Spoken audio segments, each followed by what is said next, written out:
Hey y'all, good morning. Success sessions. Miss Simone should be getting on in a minute, y'all.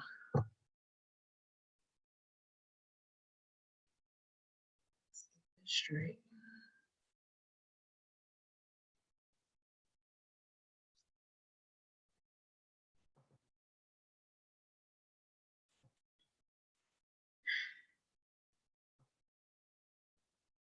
All right. We on here.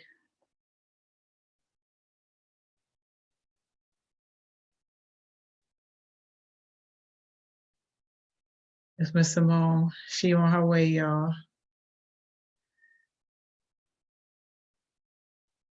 Man, shout out to Coach Johnson who blessed us yesterday. If you watched the Thriving Thursday session last night, then you know we were talking about youth business ideas. So shout out to you, Coach Johnson, for bringing some light. Miss Simone, Good morning. good morning. Oh, we made it. We made it, man. It's Friday. And you know what's crazy? I never been one of the people that be like, thank God it's Friday. I never been one of the people. I'm one of those people now. I'm telling you, I'm like, you just start feeling it in your body. All this, I feel like being in the house all day, all the different things. But I'm like, we survived Corona. We surviving Corona. We working though.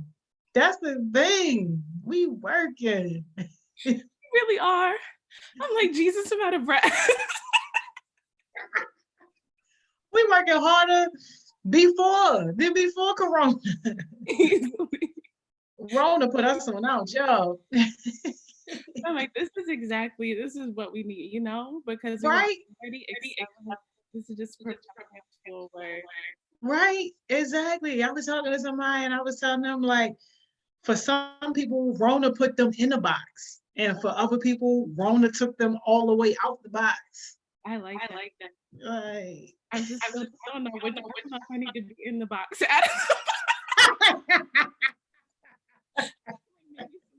Put me in the boxes. No, we're gonna burn the box. We're gonna throw the box away. We're gonna burn the box. This is the year of creativity, the year of innovation. We claiming all that. I'm really excited. And yesterday's Thriving Thursday was the bomb. You and Shalon did great. Man, Coach Johnson did amazing. He did amazing. And even just to hear some of the other kids, like shout out to Cam too, and shout out to Ma, some of their ideas on what they can do to still generate income as a young person. I'm like, man, nobody need to be on my phone talking about, can you cash at me $10 for nothing? Yeah. No. Watch that Thriving Thursdays and start one of those businesses. That's about to be your copy and paste response. Just in the link. Okay. It's about to be for real. Like, it's no excuse at this point. Yeah. And I'm like, you got to think of it as fun. This is exciting. Like, this is a time to be creative and innovative. Everybody wants to go viral, but do it for something important. Exactly. They're looking for content other than Corona. Well, I don't know if they are, but I am. I'm like, I don't want to hear. I'm like, let one more person say it. When all this is over, we don't need to speak it. We don't need to say it. You just try to put it behind us. That could be another idea, creating positive content, even in the midst of Corona. And you could be talking about what good is happening in the community, what you're working on, because people need that positivity, feed themselves with something good. Yeah, you on to something, Miss Simone, because you know we got the partnership with Root Ranch, and that's exactly what it is. Perfect. So we might try to make some time for her to come on next week and to talk about it, give us a little more insight on what it is. But you can get up to, I think, like $500 for your video, and your video is like a 2-minute video. Like, it can't be longer than 2 minutes. And it has to be something meaningful around how you are adapting to this whole Rona situation. Oh, that's awesome. Right? Easy money. What is the youth? I'm a youth. No, I don't think y'all. I'm about to smoke y'all. Don't let me be in the age range. No, you ain't in the age. You got me down. You ain't in the age range. I'm so sorry. Okay, fine. That's like a little healthy competition. Y'all be sleep on the money. Right, that's what I'm saying. Let me have been in youth, man. I'd have been on it. What? Run circles around these youth. Like what? 500 when? That's a lot of money for a kid. I'm telling you, that's a lot of money for me, an adult. I'm like, bills do not stop. Things You ain't lying. Yeah. need to be paid. Yeah. Man. But our heartbeats, they're so creative and talented. I'm excited. This is gonna be good. I know. It's gonna be cool. It's gonna be cool. And I'm trying to get trying to lock down this other special guest too.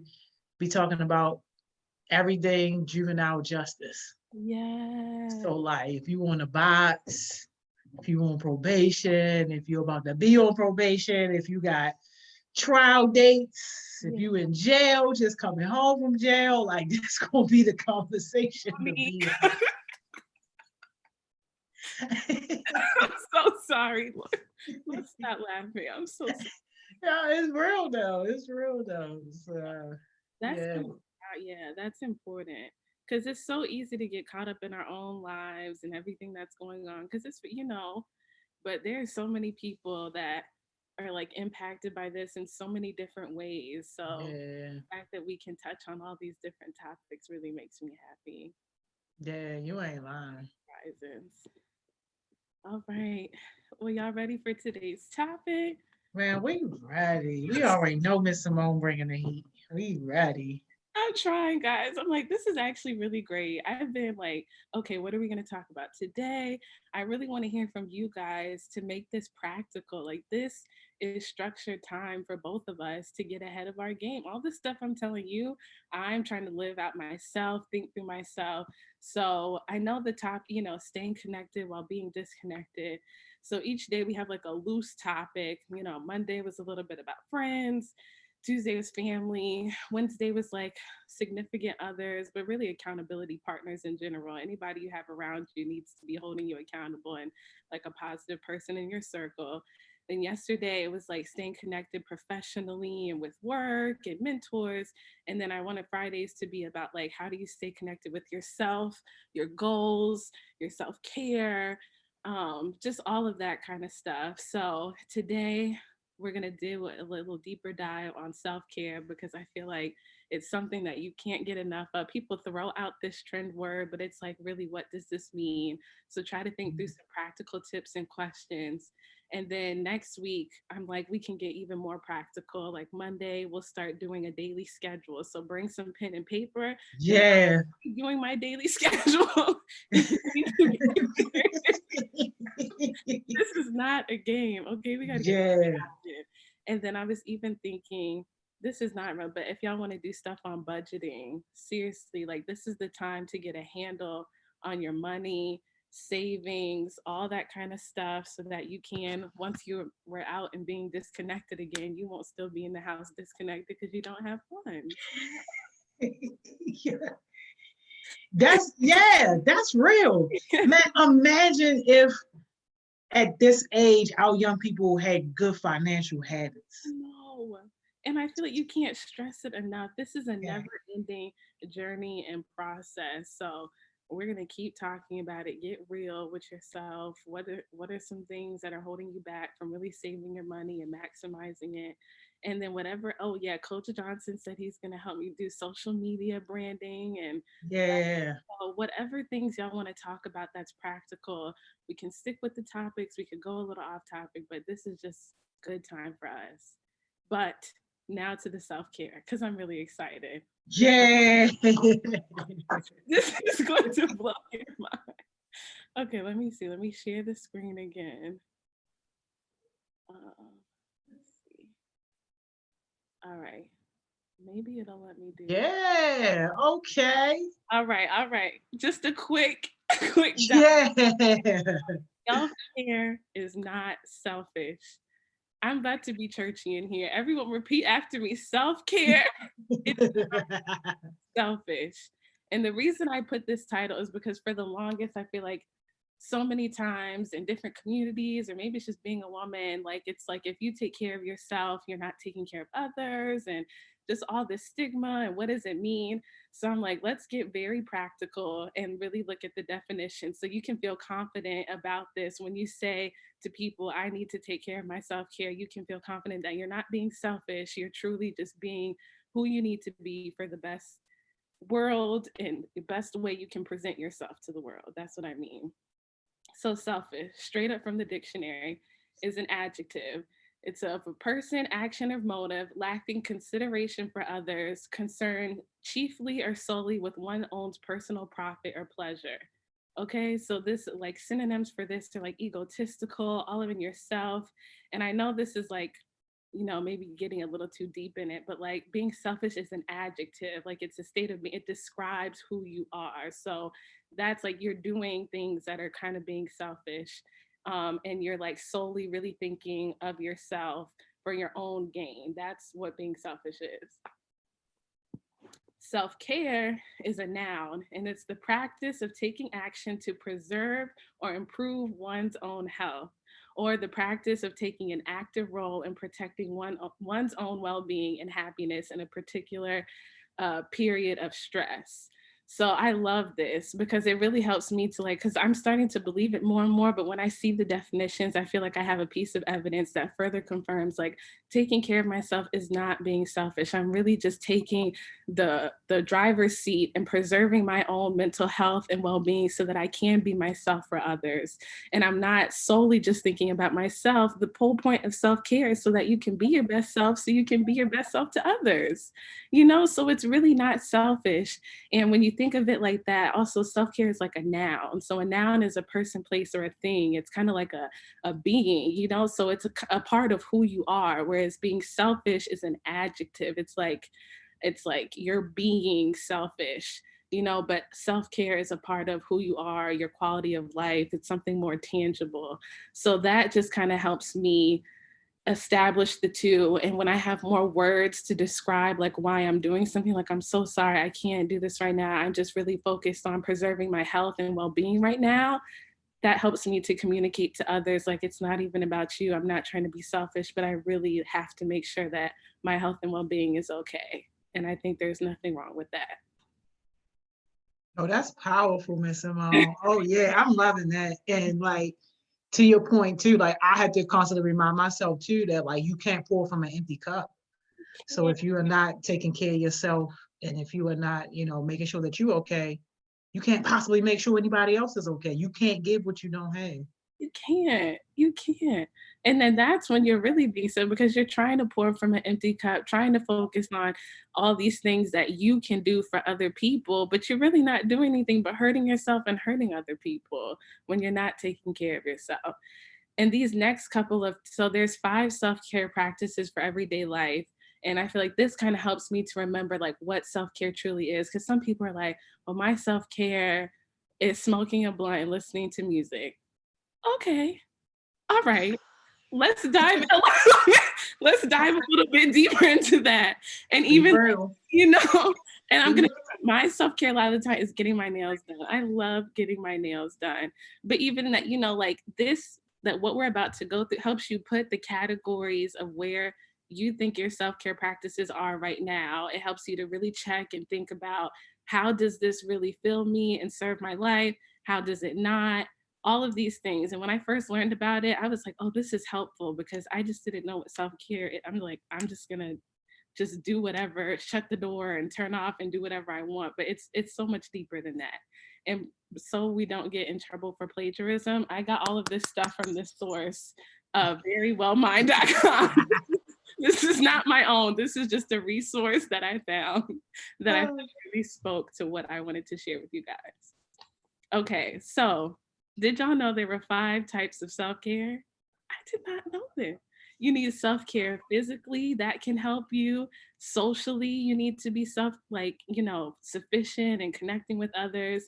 How are you taking care of your mental health, spiritually, and emotionally? So when I found this, I was mind blown. I was like, oh, this is good. This helps me to put into buckets, what are some things that I'm doing in my everyday life that are helping me to be my best self? Where am I lacking? And why am I like picking maybe destructive things to help me in this area of life when I didn't even know that that just wasn't a part of my self-care, and that's why I was turning to it when I really just need to focus on maybe being more social and like finding more ways to engage that way because I'm feeling lonely and then it's impacting my mental health and then I don't have helpful emotional releases and then all this stuff. So we're going to break each one down. So physical health, a lot of people, you know, don't like, you have to remember our bodies are so connected. It's like mind, body, soul. So this is an area like I'm really trying to work on, guys. So hold me accountable because I just, oh baby, just I'm with you. That's why I'm being quiet. I'm with you. it's so hard. I'm like, am I getting enough sleep? Like that is so key. Your body has a powerful way of healing itself, and it's really through your sleep time. If you are not giving yourself enough sleep, like maybe 5 to 6 hours, and like really use this time where you don't really have to get up. I think Mr. Rashad said it like, see kind of naturally how your body works, first of all, and then try to time yourself. Be like, if I get 5 hours of sleep and I wake up, I actually feel good. I don't need to just be laying in the bed because then I can tell when I'm just laying in the bed all day, I get up, I feel frantic, I feel like I'm missing out on stuff. I'm a little bit more lethargic. Like, use this time to really figure out how many hours of sleep you need and then do it, get it. Are you filling your body with healthy foods, which I know is like such a hard time because it's a lot going on. We're stuck in the house, but even just doing one little thing extra that you weren't doing before, seeking out an extra vegetable, an extra fruit. If you don't have that, even just water.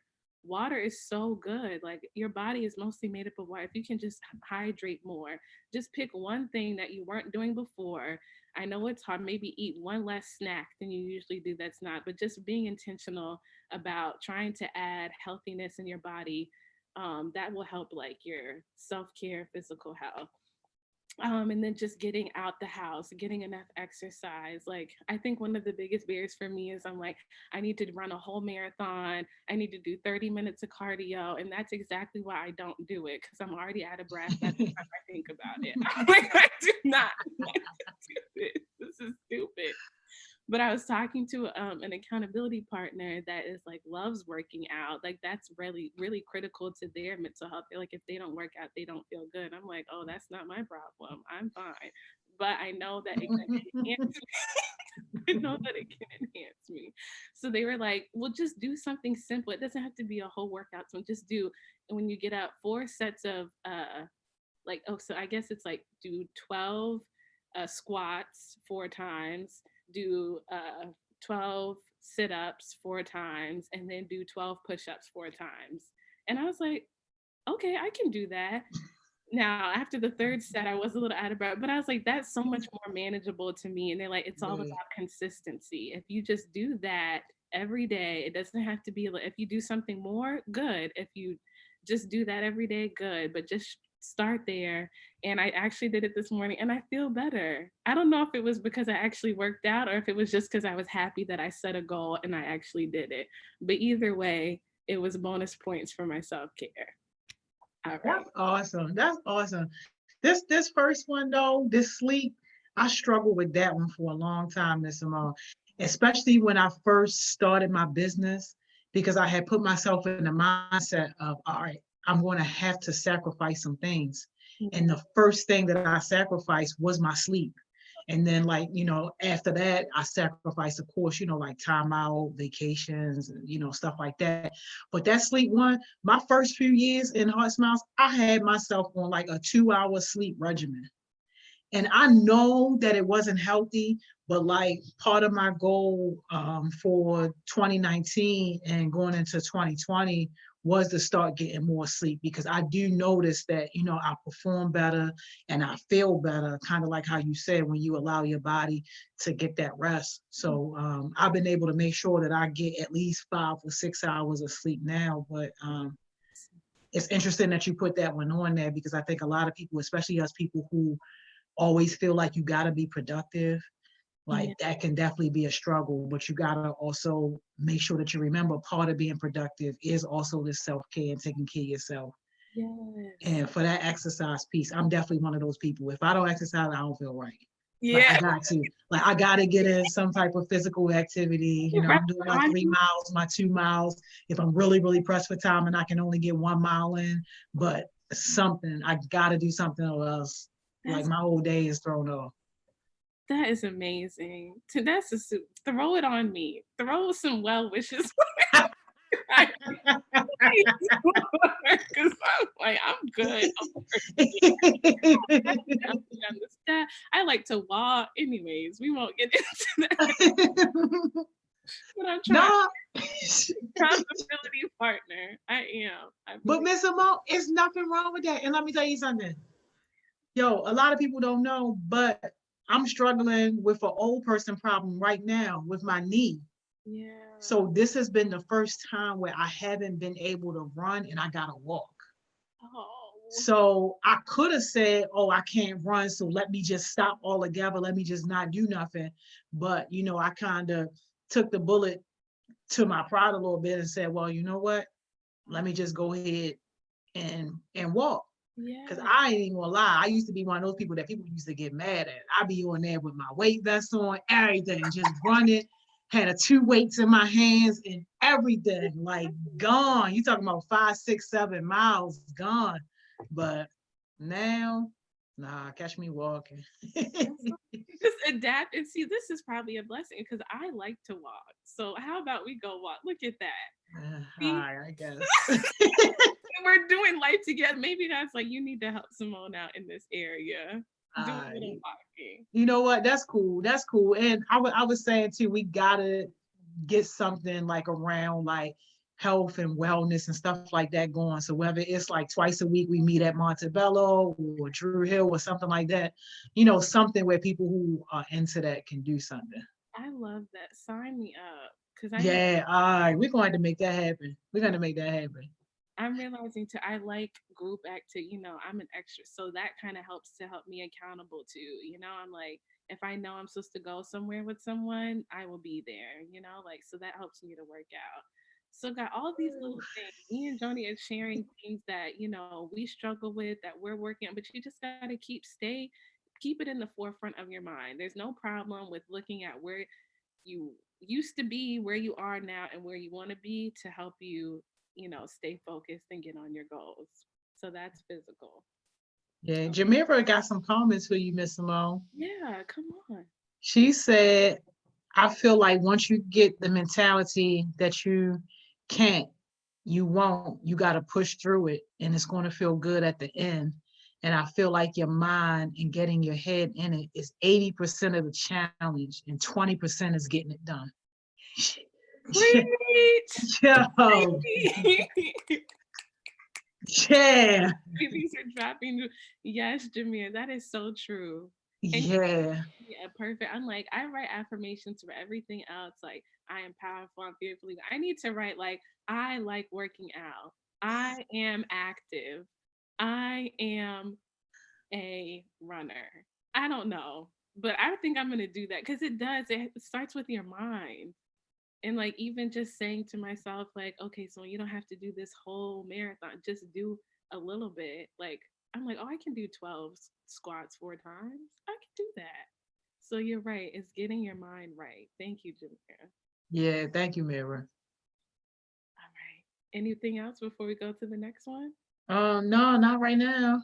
All right, perfect. So social. I know this one can get a little tricky because but it doesn't have to be. I feel like everybody thinks social is that you have to figure out what works well for you. But the point is that you do need to be engaging with others. We're not supposed to do life alone. And it doesn't have to be a group. It could just be one trusted friend, but it's good to just have bounce ideas off of someone. Have someone trusted that, I believe we're the experts in our own lives 100% because no one lives the way you do. No one walks the way you do, sees the world the way you do. But sometimes you can't see everything. And if you have trusted people around you that can bounce when you're getting in your own head and you're having negative thoughts, someone that's going to be like, do you know who you are? Do you know how great you are? And this is a good idea. That is perfect. And I think this is another thing too. You have to be real with yourself because society loves to say like social, you have to be in groups and all that stuff. Know yourself. Like even when like I am an extrovert, but now that I'm getting older and we have to go, you have to go to these events and networking thing. I do not like it. It's so stuck. I'm like, we don't really want to talk to each other, but we're going to talk about the weather and different small talk just to fill air in the room. And I don't like it. So what I do to preserve my self-care is I sit next to the people that I know. I'm like, I'm already in a new environment. It's already a lot. I'm sorry. Yes, the event is for networking, but I believe what is for me is for me. And if I feel comfortable and all this stuff, then I will. But right now I need to get my mind right. So I'm going to sit next to someone I know and that I trust. If you don't know anybody there, you just kind of sit and you can talk a little bit, but don't feel like you have to be who you're not, like I'll leave some of those things early sometimes if I feel like I did enough. I might I give myself a challenge, like maybe meet one new person. That's enough. And then once I start feeling, I'm gonna go home. But the point is that you just really have to be intentional about this. Like ask yourself, what are you doing to nurture your relationships with your friends and family? The whole point, I just don't want people to be isolated, people to feel like they have to be who they're not. If you are a social person, that's good. Know what you're doing to that's a part of my life. So I try to save time at the end of the day. I have I'm like, oh, I need to call this person. I need to text, because I do that stuff kind of fills me up, but I have to schedule it because I know that I can get all over the place and then let time fly. And now I'm staying up all night on FaceTime and it's 2 o'clock and I know I need to get up at 6 o'clock if I want to do my 4 sit-ups, like so. So this social piece is really for you to hone in on what works for you, because the whole point is that you just shouldn't be isolated. You are not alone, even if it's one person, if it's 100 people and you need to schedule office hours. Like I have to tell people, I'm so sorry. I am very friendly. You know me. So being friendly, I have a lot of it. It's not for, but when we do, it'll be quality over quantity. So setting those boundaries with people, just being connected in some way, because you'll learn something new from each other. Okay. Yeah, I'm not good with this one, Miss Simone. That's I'm not good with this one. why And you're not good with this one? well, because like, so what I do with, with HeartSmiles with the nonprofit, and then also with the consulting business doing leadership training, like that already forces me to be out of my element. Like people think that I'm such an extroverted person and I'm so social and all that, when really I'm not. I'm just a committed person. And I know in order to be successful with those businesses and in those areas, like, that's the situation that I have to adapt to. But being a true introvert, when I'm outside of those settings, like, nah, just leave me alone. Just leave, no, like I'm good, like I'm okay. And a lot of my friends always complain. Sometimes my family complain. I mean, one time my sister, she called me up, man, she had it out for me. She was like, you missed this, you missed that. We ain't talking, I don't know how long. I ain't seen my sister in I don't know how long. And it's not that I don't love people, but it's just like, I need my time to just kind of recharge and be back, because for me, like doing mental and emotional work, that's so much more stressful than doing just physical work. Right. And I don't think a lot of people get that. Yeah. And I'm not used to having like super fans and people that need all this attention and all that stuff, which is why, I got so many text messages in my phone that's unanswered and probably never going to be answered. Yeah. Emails too.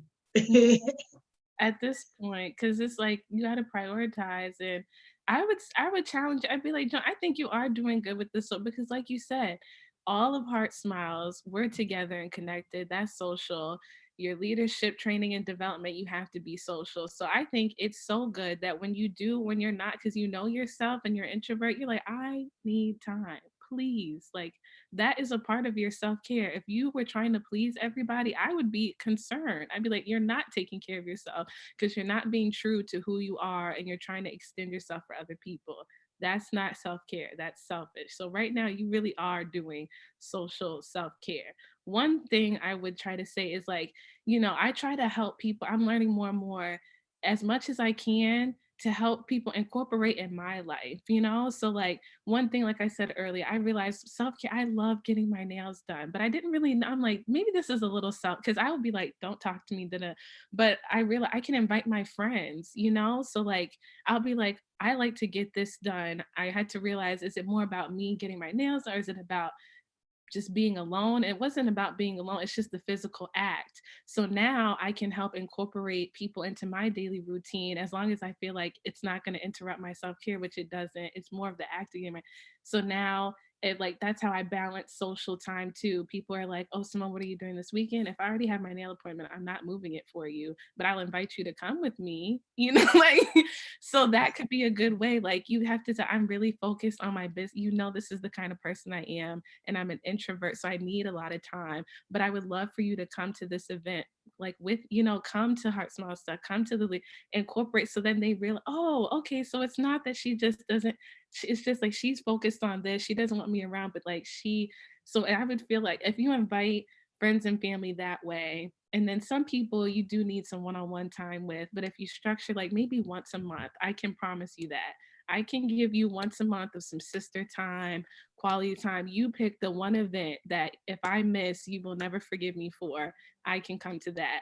But after hour, don't expect me to be coming because I'm an introvert and I need my time. So these are the options. I'm gonna pick the event you want me to come to. I promise I'll be there for that. I will let you know of all the events that I'm going to be at because I do want you around. I do care about our relationship, but I'm also focused on my business and my heartbeats. So yeah, I feel like that's how you do it. Yeah, thank you so much, Miss Simone. Hey, I see your comments. I'm about to read your comments in a second, but that really, really helped me. And you know what? You absolutely right, because I do tell people, like, come to HeartSmiles events. You want to get some of my time, come to Thriving Thursdays. And even some heartbeats sometimes. Like, I love them to death, and they are like the only people that I make like the most exceptions for when I'm on like my time. But I'm like, yo, if you want to talk to me, you know where to find me from 10 to 3. You know where I'm at. If you want to get my advice, if you want to get my help, this is the time that I've carved out and set aside to be able to do that. Like, stop hounding me on all these other hours where I'm supposed to be filling up my cup and taking care of myself and also doing other priorities that I can't do Yeah. while we doing this. Yes. So you bless my life. Thank you so much, Miss Simone. Of course. I'm gonna read some of your comments, man, because they going off over here on you. Okay, let's I go. say, let's say Sticker say, yeah, I'm not really a social person either. I agree with Miss Joni. Yeah, I feel you. I Never know. said I'm social in different settings. That's a good That's one. key, yeah. Shalala said, that's true, Miss Joni. That's true, Miss Simone. Yeah. And then Shalala's question is 2 weeks in the house alone good, like with no social interaction, just besides FaceTime and stuff? Uh, And Jamira said, I feel like this social distancing can be good, but jumping back into our lives is going to be difficult at first. That's why we got to stay active now so it won't be so hard. y'all All are right. y'all are so good. Man, Yeah, I know. So you got this is a great question. 2 weeks in the house alone, is that good? Like with no social interaction besides FaceTime and stuff. okay, so I try to put things on a spectrum, right? Because I have to remember that I have to manage my expectations about life. Like that helps my mental health. Because when I set all these high expect and unrealistic, it gets me messed up because I'm like, this is what it's supposed to be, and this is what it's not, and now I'm frazzled and messed up. So I feel like there's a spectrum, right? Like, of course, that's not ideal at all. Like that's just my blanket statement. Being in the house 2 weeks by yourself, isolation is like worst case scenario. Then you add, okay, at least I'm FaceTiming people. So now we're getting a little bit healthier. Like that to me would make me feel a little bit better. Like, okay, at least I'm not by myself in the house, just with nobody and have no way to contact people. And now I can FaceTime. then getting a little bit more healthier is trying to get out the house, like even if you just walk up and down the street for a little bit, just getting some fresh air, maybe you'll see somebody that's a little bit more closer to like that physical. You might not even talk to them, but even just being able to see somebody different, being outside, letting that vitamin D get on you, that's better than those other spectrums. And then, even better would be if you could have somebody in the house with you, to kind of talk with and chat with. Or going, I wouldn't even say going to somebody's house, just because everything's just so sticky right now. And like the whole point of social distancing is to stop the spread. And the more people you are interacting with, the more you're putting yourself at risk for being a part of their network and what they might have and be contagious with. So I would say, like, it's not good to be in the house by yourself, isolated, alone, period, not talking to anybody. If you can get on FaceTime, that's even better. If you can go outside, walk up and down the street, try to see somebody different, new, that's good. And then if someone could be in the house with you consistently for the same 2 weeks, so you guys aren't spreading what other risk and stuff, like somebody with you that's not leaving the house, that's like the goal, the key. Okay, so I hope that answers your question. Yeah, no, that's a great answer. And just to kind of add on top of that too, I think we all got to keep it into perspective too, is that this is a deadly virus that we're working with, that we're dealing with. I had a conversation this morning, and I think they reported something like 65 people died in one day at one of the hospitals in New York. So understand the unprecedented times that we are in right now. So it's not like we're doing this social distancing just because we don't have anything better to do. Like, we're doing this so that we can save lives. And the people who are walking around carrying the virus, who don't know that they have the virus, they are like the most dangerous. Mm-hmm. So, and you never know. Like, the whole point of this is for you to act like you have it and to act like you're protecting, other people from it. And yeah, we have other challenges, but we don't want to put this challenge on top of us. And, kind of back to Mira's point, most of it is how you think about it mentally. So if you're doing things like this, coming on success sessions, joining us for Winning Wednesdays, Thriving Thursdays, and keeping your mind engaged, then you have less time to focus on what you're not getting and what you're not doing, and more time to be in the mindset of, okay, how can I move my business forward? How can I move myself forward? What can I do? So that way, when we do come out of this, I'm a better person. I've been able to grow and I've been able to learn. So I think that's important to keep in mind too. That's so key. You got a couple more comments, Miss Simone. You rocking. All right. Sticker said, well, I feel like it depends on your personality. Yeah. And Mira said, that's right, go get some sun on your skin. Yes, go feed your melanin, y'all. Go ahead. Get some of that good vitamin D. Okay. Yeah. Some people not looking pale, because we don't know who's in the house if we got some vitamin D. Right. I don't never lie. Keep y'all questions and comments coming, man. Yeah, these are so good, y'all. And I wanted to touch on Jameer's comment, because it's true. Once this is over, it's going to be having to adjust all over again. And that's why I'm like, y'all, life is all about adapting and changing. And if you can get comfortable with knowing that things are going to change and I just have to adapt, and giving yourself some time in between, be gracious with yourself. Don't beat yourself up when you go through changes. It's normal. You need some time. Like, babies don't just come out the womb and start running.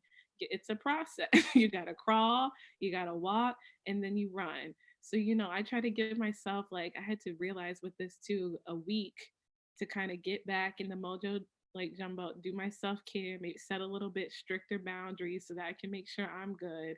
Because when we get out of this, it's definitely going to be hustle and bustle. But if you can try to maintain a routine now of, like, make sure staying connected, still getting some vitamin D, talking to people, working on your business, by the time you come out of this, you might need a day or two compared to a whole week.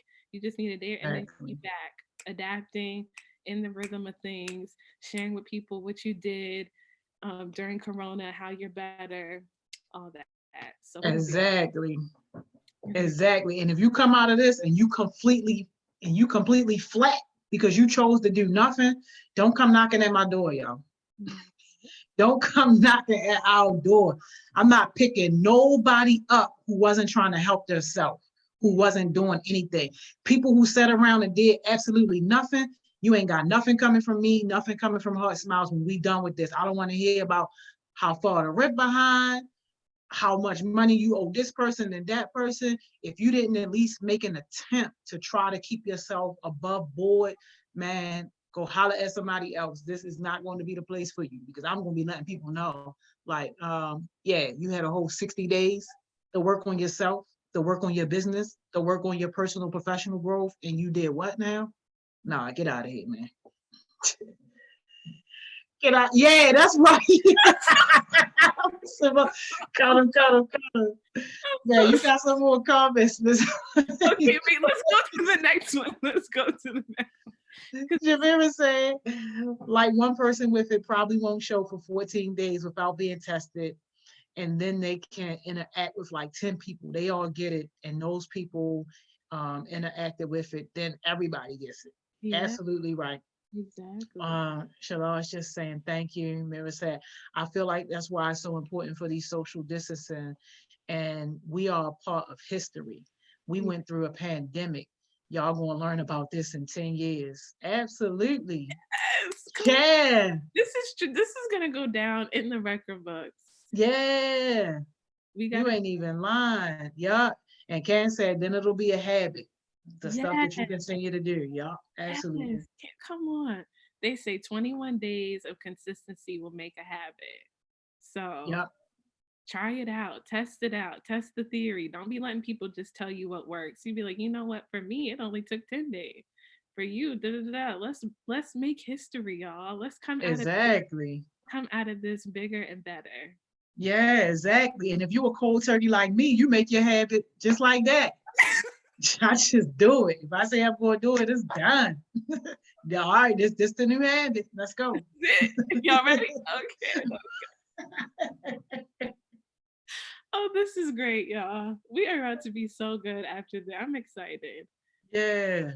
The next one is mental, health and self-care. So the question is, are you making enough time for activities mentally that stimulate you? And are you doing proactive things to help you stay mentally healthy? Which I really like this because, life happens and life is going to happen. We know it's filled with ups and downs. So like really learning yourself and knowing what helps me, have a list so that when stuff comes up, I'm like, oh gosh, I already know maybe like an anniversary of something that, was a little traumatic happened. So, you got to prep yourself. Like, I already know this is going to be maybe a rough time for me. So how can I make sure I have things set in place? Do I need to communicate with people? Like, as much as you feel comfortable, like this is a rough time period for me. Some things happen to me personally. I'm not going to be around as I used to, but that doesn't mean that I'm not, like still the same person. And like maybe I won't be checking in every day, but if you could still check on me maybe once a week, that would really help me,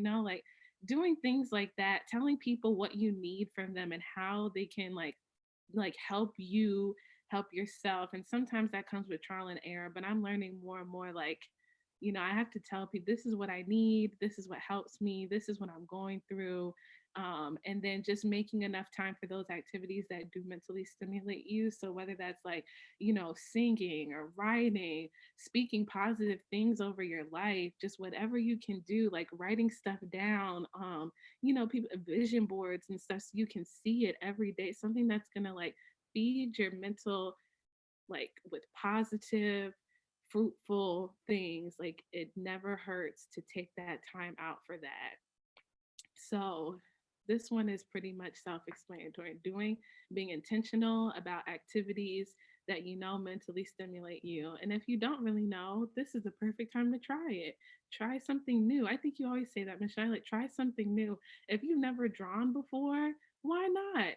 If you got time on your hands, maybe you didn't even know that that's something that heals you. If you've never written before, you don't have to be a all-star poet. If you helping you write stuff down, and you might find, oh, actually, I'm really good at this, or I like this, or you're like, you know what, this didn't work. Bye. Like I can't. Or maybe talking to someone, being intentional with your conversations now, really listening to how you feel once you get off the phone with somebody, like being real about that. Like, does this person help me mentally, or is it like kind of bringing me down when I talk to them? And then to set boundaries, especially when times get hard and like, I'm sorry, I can't talk to this person during this time because they take more from me. And it's not that they're a bad person, but it's just I don't gain enough from this conversation. All those things kind of go hand in hand with getting your mental health in the right order for self-care. That's great. You got a question right on that topic too, Yeah. from Cam, that says, so how do you handle people if they're not accepting of doing the things that you say you need mentally? It's a great question. That's so good.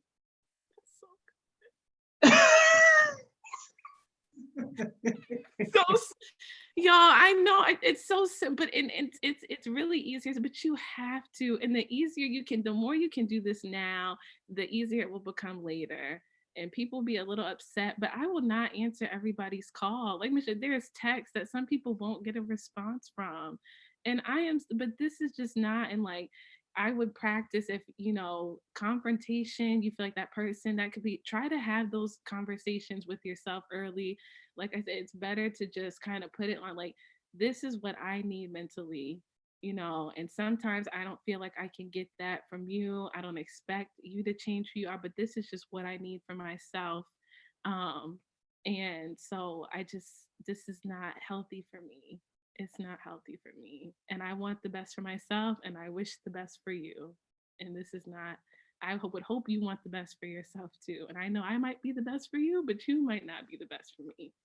And practice those conversations so that when it's time to have it, it still might not go per, but at least you'll feel more confident and comfortable in some area of kind of communicating that, or just don't answer. This is social distancing is the perfect time to not answer people because they can't they can't roll up on you. They can't roll up on you. And sometimes not everything needs an explanation. I know Ms. Jones said you don't need closure. So if you're okay with that and you can just move on, but it's really important to notice that about people and like do the acts, the necessary, or they will just follow you and it'll just keep getting worse. And then you'll blow up and it's just not, people are going to have to learn it's okay. There's so many people in this world. If I'm not a good fit for you, there's a billion other people that are. Go find a new friend. Absolutely. And just to add on top of that too, I would say, depending on who that person is, it's important to find out why they aren't giving it to you. If they just blatantly being disrespectful, absolutely. That's when I just give you the scissors. We're not even talking about it. But maybe it's something that you need that they're just not capable of giving you or doing. And, that's just a limitation on them. Then you just got to decide, how do you handle that person from there? Or, maybe they are trying and they just giving you the best that they can.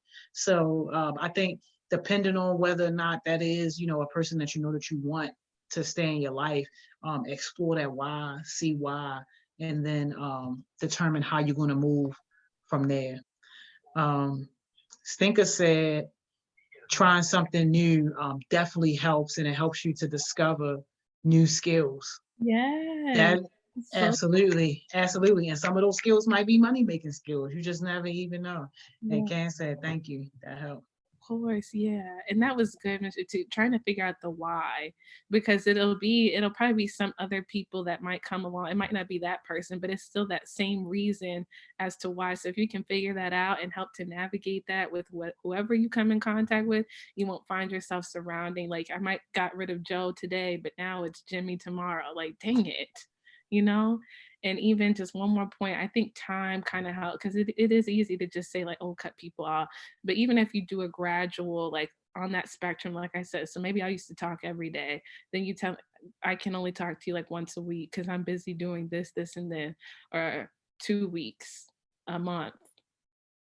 Then you can but try to space that out too that way, because sometimes it's hard. Exactly. Man, our time is, Simone. I know. Oh, geez. Oh, all right. I know. We're gonna go. No, y'all, this is crazy. Stinker said, I discovered a new skill and it boosted my self-esteem. Yes. Hey, stinker, even though I owe you a cuss out, I love it. That's all right. You can be creative and get a cuss out. That's okay. Yes. You can do both. You gotta I be. love it. Oh, and she gave me a new stream of income in the making. Hey! Girl, tell us what it is, Stinker. Promote yourself and your talents. Yes. Yeah, tell us what it is. That's awesome. Yo, that's amazing, yo. I'm proud of you. That's amazing. Yeah, the cuss out might have been postponed, but the growth is still moving along. I love it, man. I love every bit of this. I love it. All right, let me get to these last two. So spiritual. What questions do you ask yourself about your life and your experience? And I would also put like your purpose and how are you engaging in spiritual practices that you find fulfilling. So I know people here spit, and it can get, not everyone is connected in the same way. You have to do what works for you, but it is so I can tell people who feel like they have a purpose for their life and they're like, whether you just meditate and you reflect and you think about your why am I here, what am I doing? If you can connect that piece, and then it could be Jesus, it could be a higher power, it could be whatever you want it to be. Mine is Jesus, so that's I'm like, Jesus, please help me. Let's meditate, send a word, do something. But whatever you need to do, whether it's just like mindfulness, breathing, asking yourself your why, your purpose, staying connected, even if it's just listening to some kind of positive music. There's so many different things. I know y'all heard the new Janae, I think you say her Janae Aiko Chimbalo album. Okay, whoever dates Big Sean, I know they know what I'm talking about. Oh, Okay, they know. Yeah, I don't listen to them. okay. Well, I was like listening to her album and I really liked it. And she has been doing more practices with like sound bowls and healing and how like different musical sounds and vibrations connect with your body and heal you, like just sitting down and breathing and thinking about your why. Any way you can connect socially, if it's with certain types of music, not socially, spiritually, you need to be focused on why you are here and why does your life matter. You need to connect and breathe and reflect. And then the last one is emotional, which I was like, how does this different from mental and like some of the other ones are spiritual? But I think this one is really good because it says, do you have healthy ways to express and process your emotions?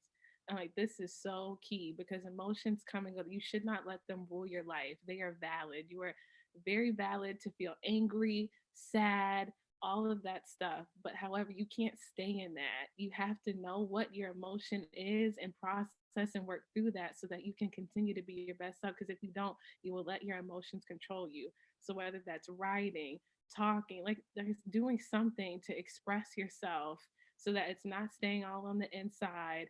You're just carrying all that weight of the world inside of you. That's not helping your self care.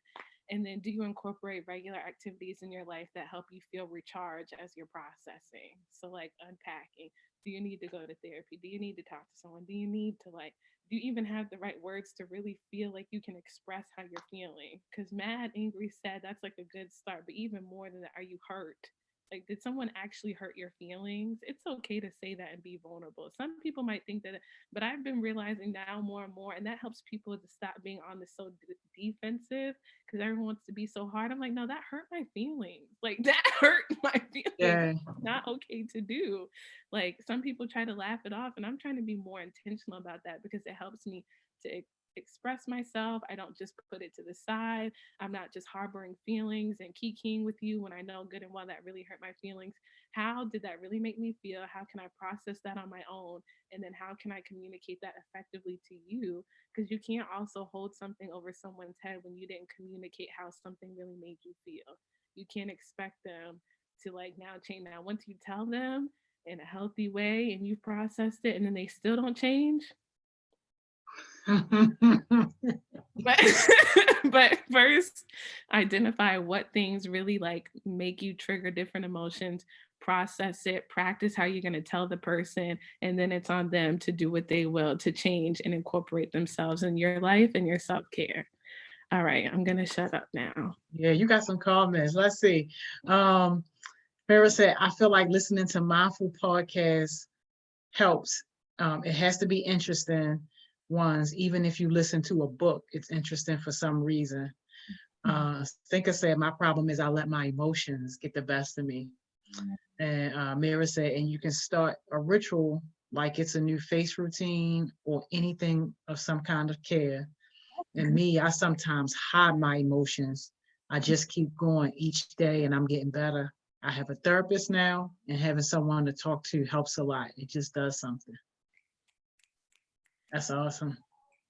Do the thing, own your journey, do whatever you need. Like I said, realize where you used to be, where you are now, and where you want to be in the future, and help you continue to do those things. Talk to a therapist. Know, like, okay, I really don't have a good grasp on my emotions, or I like to hide them so I can be strong. But no, what can I do to change that? Because it's important. We are human beings. It's normal. Everyone has emotions.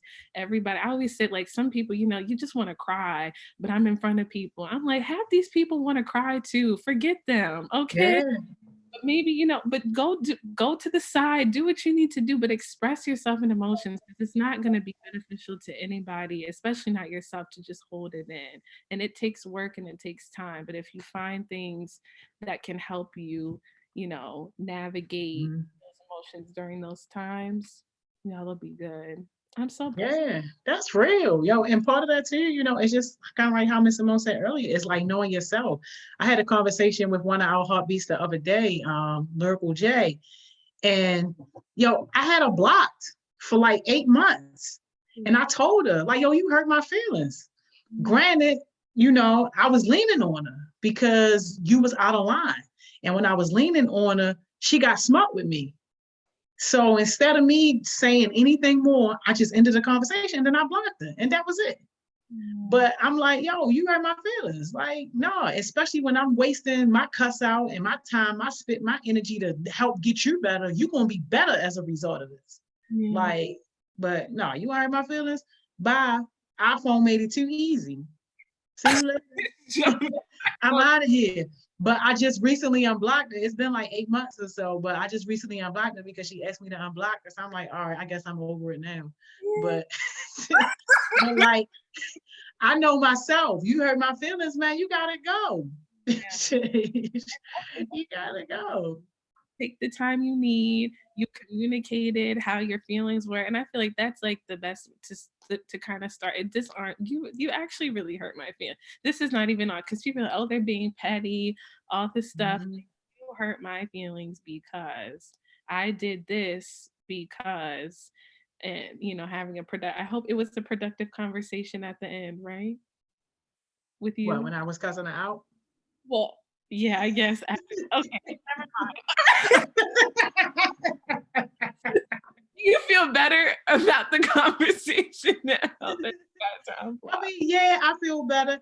I told her that I still didn't like how she handled that because I'm like, I earned my spot. Now, if I was just somebody just cussing you out, just to cuss you out, just to tear you down and not really helping, then okay, I get that.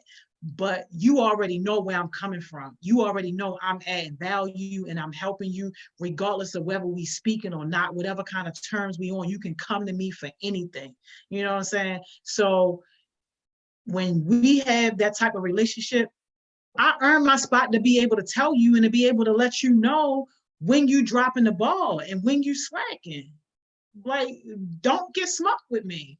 No, if you don't want to hear what I gotta say, act like you listening anyway. I've earned that much respect. Like, no, I'm not accepting none of that. No. That's good. All right, because I see Miss on. I love you guys so much. Yes, thank you so much, Miss Simone. Thank you, thank you, thank you. Y'all, this was a great conversation. I appreciate y'all. We're going to say bye to Miss Simone. We're going to say hello to Miss Kaitlyn.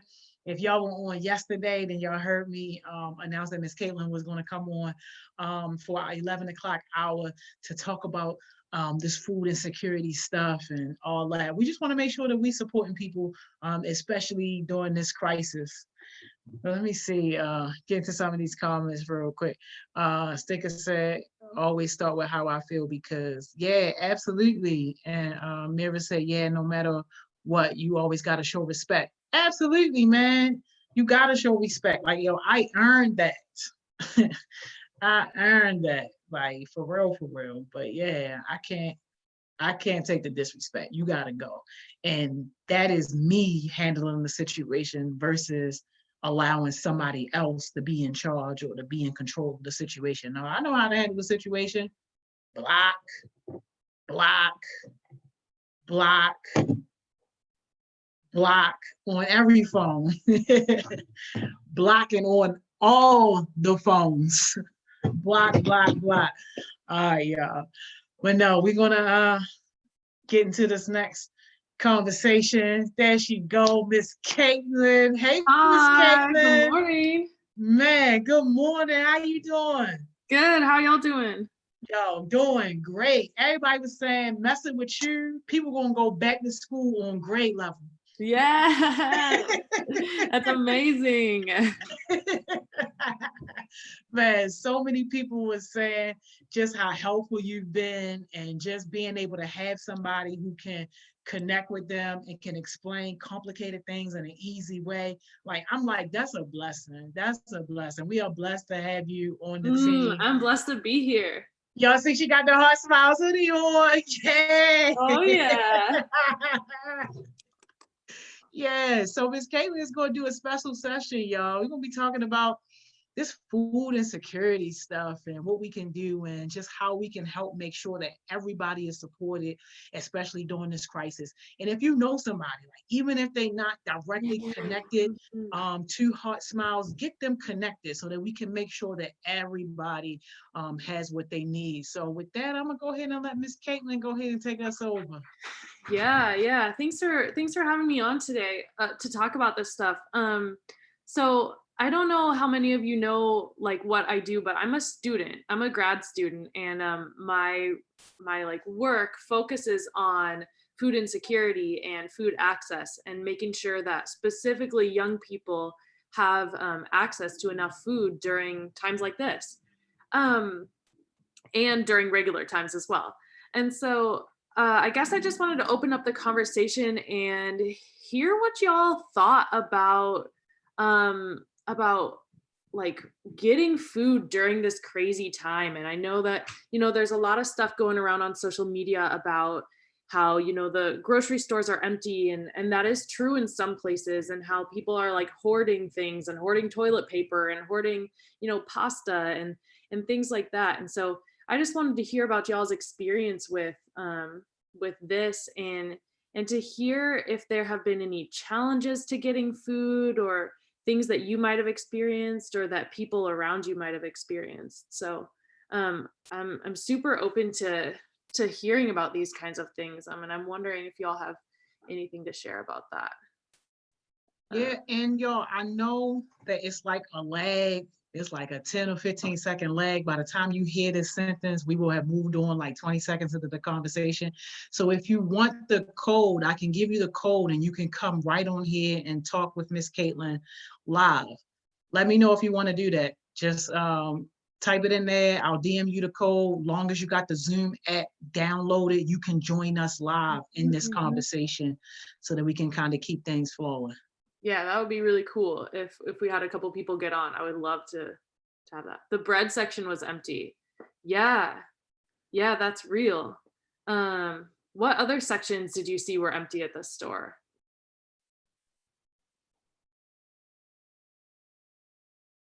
Yeah, that's definitely real. I went out yesterday just to go to the market, and the thing on the self-checkout line was beeping because I had more than one of something.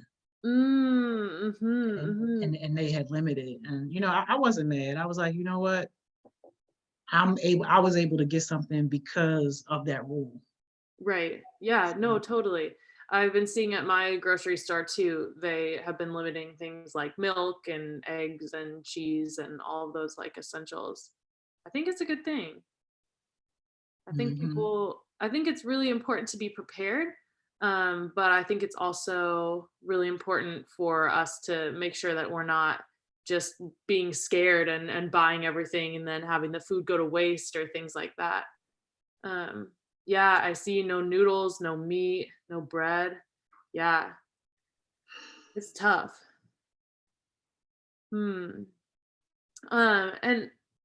And are y'all going to the store? Are you the ones who are doing the shopping, or are you hearing this from like the people you live with, your parents maybe, or anyone else? Or are y'all the ones who are actually going out and getting the food? Yeah, that's a good question. Y'all, some other people need to be on here because I know for a fact that like Elder went out personally to go buy food for her house. So if anybody can get in touch with her real quick, ask her to join this conversation. She might be a good one to actually get on here live too and just talk about her experience. Yeah, that would be cool. Yeah, I don't Joni, do you know who D33 TV is? Oh yeah, that's Thinker. Oh, Stinka. Okay, cool. Yeah, I also noticed that not a lot of the fruits are empty, that there are still things like yeah, fresh produce like apples and stuff. There's been a lot of those. I think it has been a lot more of the like pantry stuff, or like the pasta and those kinds of things that have been gone. Um my mother has been to the recent stores a lot lately, but I go with her sometimes. I did yesterday as well. Yeah. Yeah. So this is definitely something that affects all of us. I mean, no matter if we're going to the store or somebody else is going to the store. Um, yeah, having the stores run out of stuff is a big deal. It's kind of scary. Um, or at least it's alarming. You're not used to going into the store and, seeing things empty a lot of the times. I don't know. Let's see. I know that there have been a lot of different organizations who have also been like serving meals during this time. I don't know how many of our young people live in like the Cherry Hill area, but I know that there is an organization that's serving dinners each night in Cherry Hill, which is pretty cool. Stinka, that's a really, really interesting point that you bring up, about people grabbing foods that last longer compared to what's healthy. I think this is a really, really, really important thing to realize, because we're all trying to eat healthy and all of that, but how do we eat healthy when a lot of the things that are like packaged are the things that are unhealthy, and we have to eat those things. Yeah, we got a young person about to join us. Yes. Is Elder gonna join? Elder, you want to join? I see Elder just got on, but Zion hit me up. Oh, Zion, great. Yeah. So I just gave her the code, so she's about to come on. Anybody else that wants the code, that wants to jump on and have this conversation with Miss Kaitlyn live, hit me up. I'm gonna get you the code. We're gonna get you on. Yeah, Jamira, I see your comment too about the processed food in the frozen aisles. Yeah, I've seen that too.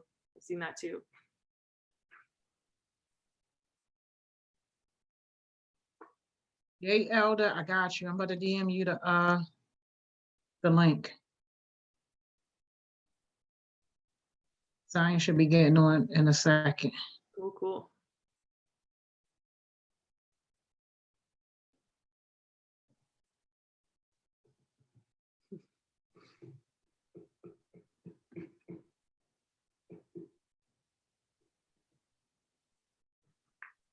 Yeah, thank you guys for contributing to this conversation. And thank you, Ms. Kaitlyn, for even having it. Like, it's such an important conversation, especially at this time.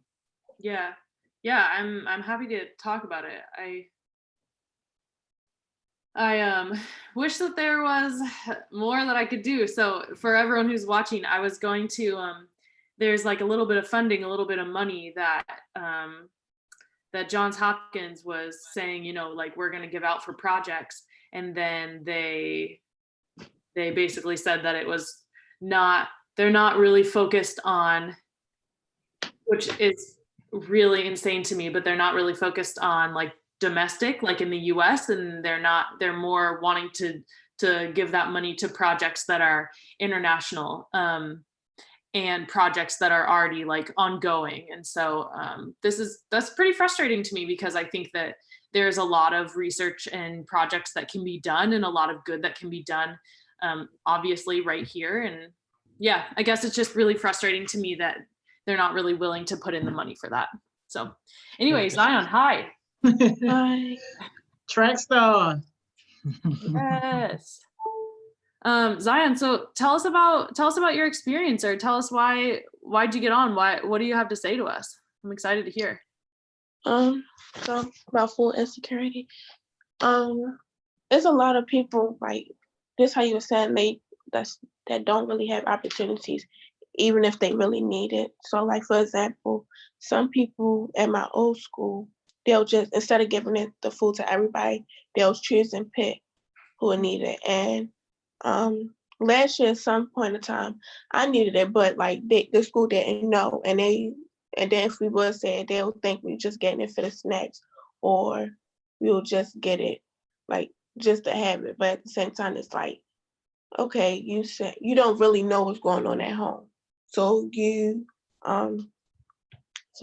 tell like you trying to stop an opportunity or really don't know what's going on at home. It's not really fair, because it's like I could really be struggling at home, and then you accuse me for getting snacks or something.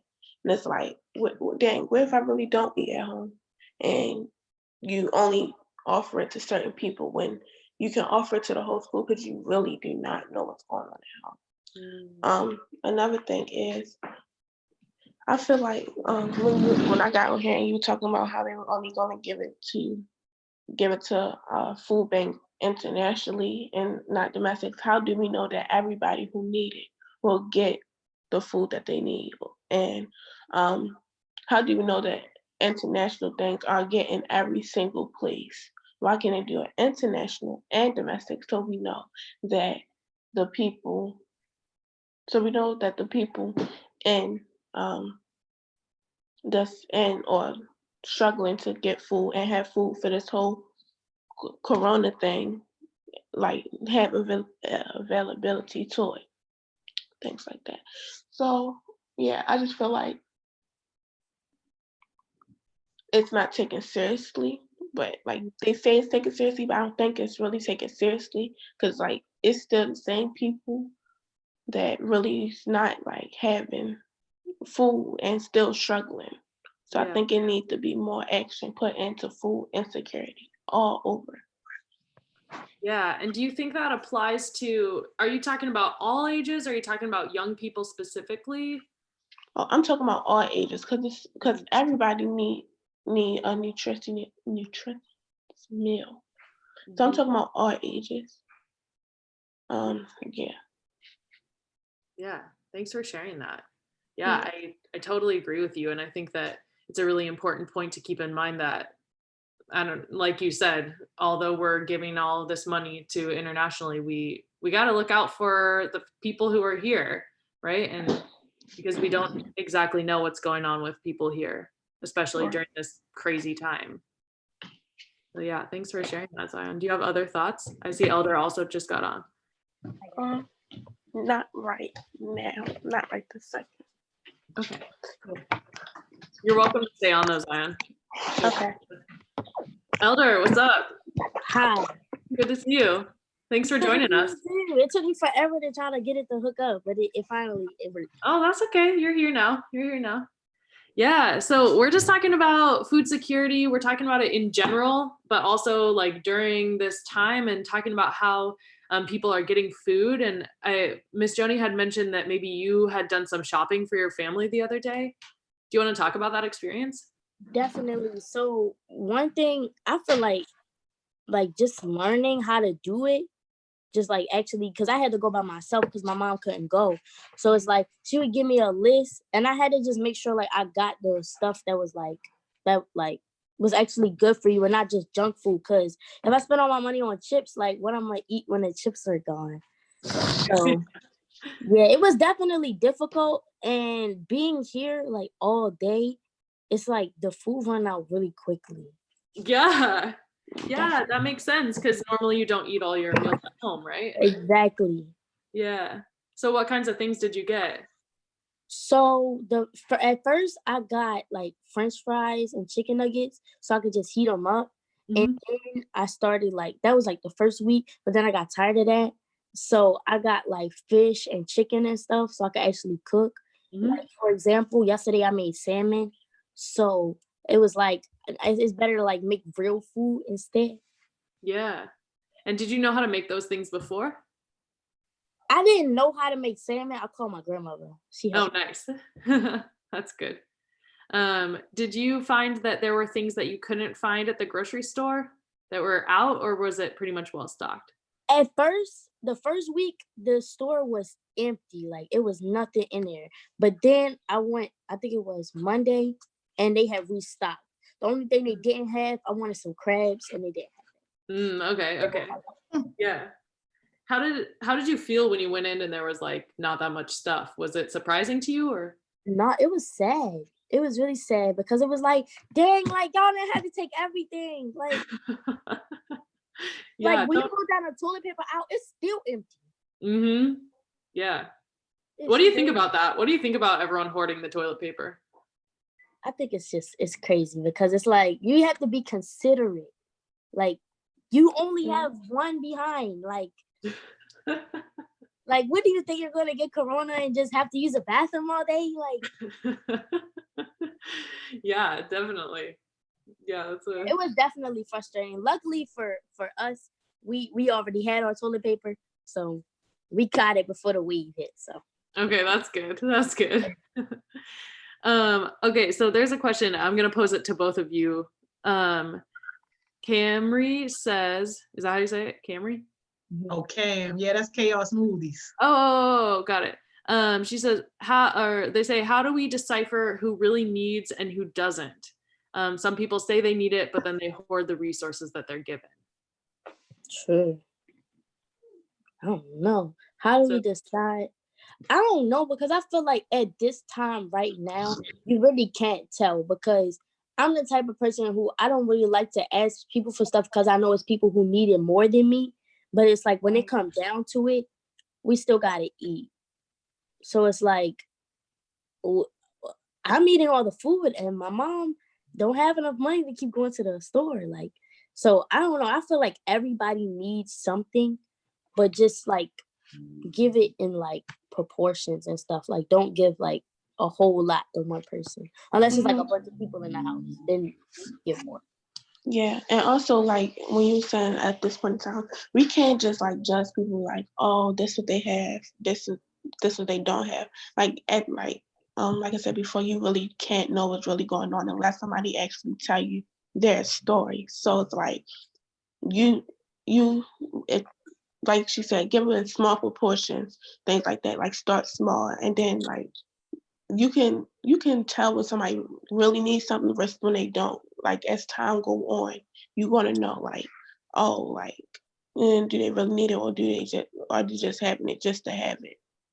So it's like we can't really judge a book by its cover at this point in time. How do you think that you can tell someone who needs it versus who doesn't over time? Right. I feel like if they have a lot of people in their house, then you probably I think it's just safe to assume that they probably might need something even without them asking. Because I know like when because Jada and Shalal were over here and I'm used to just being an only child.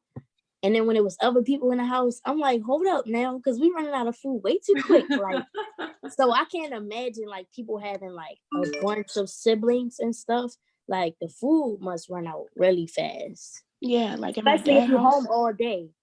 Yeah, in my dad's house, the food runs out. Like they literally go to the market like twice a week. Luckily that it's multiple adults in the house, because if it wasn't, we will not be having nothing to eat during the week. Interesting. Let's see. What you think, Miss Joni? Yeah. Man, I'm kind of on the side of a lot of people. I think, especially at this time, like their pride is not allowing them to kind of reach out. Like your comment really resonated to me because I was having a conversation with one of our team members the other day, and the team member said, it's not a need for food. And I'm like, well, we already know that that's not the case, but I think that, we have a special group of young people who are leaders and who want to try to do things for themselves. So it's not always easy to come forward and say that I need this help, which is why the onus is on us to just kind of provide it and just say, hey, come get it if you need it. And then, that'll put people in a better position, because I get it. People don't want to overuse us or feel like they're not helping themselves first, but yeah, I think this is the time to not be prideful, and this is the time to just be real and just, let us know how we can help, because we want the help too to be something that people want, and not just, something that we think is good, but something that they want to find valuable as well. Yeah, I have a question. So, Joni, you're sort of bringing up that idea of stigma and pride too, but of stigma of people not really wanting to go. And Camry brought it up as well. She said, my brother's father works at a recreation center and the lunches weren't really taken advantage of. And so in some of these places, it seems like there's a stigma to going to get the food, right? And we know that this is true in normal times, but I'm wondering, during a situation like this, when it's an emergency, do you think that there's more or less or the same amount of stigma in going to get like a free meal? I would say more. Yeah, I would say that. I'll be good. Yo, we did a podcast yesterday, and I had a young person on the podcast, and the young person was talking about how he knows of situations where kids are going out robbing. Like right now, they got like packs and groups and things set up where you supposed to bring your gun. If you don't bring your gun, then we're going to supply you with a gun. And kids are plotting to go and do what they need to do in order to survive. Like that survival mode has really kicked up heavily. And, that kind of resonates with me too, because as you know, we serve our kids home cooked meals because we wouldn't give them anything that we wouldn't eat ourselves. And some of this stuff, not to down anybody's efforts to try to help, but the stuff that they giving out at these rec centers and at these other places, like you wouldn't eat it. And I think that we falsely judge and say that, oh, just because people hungry, they want to eat anything. That's not the case.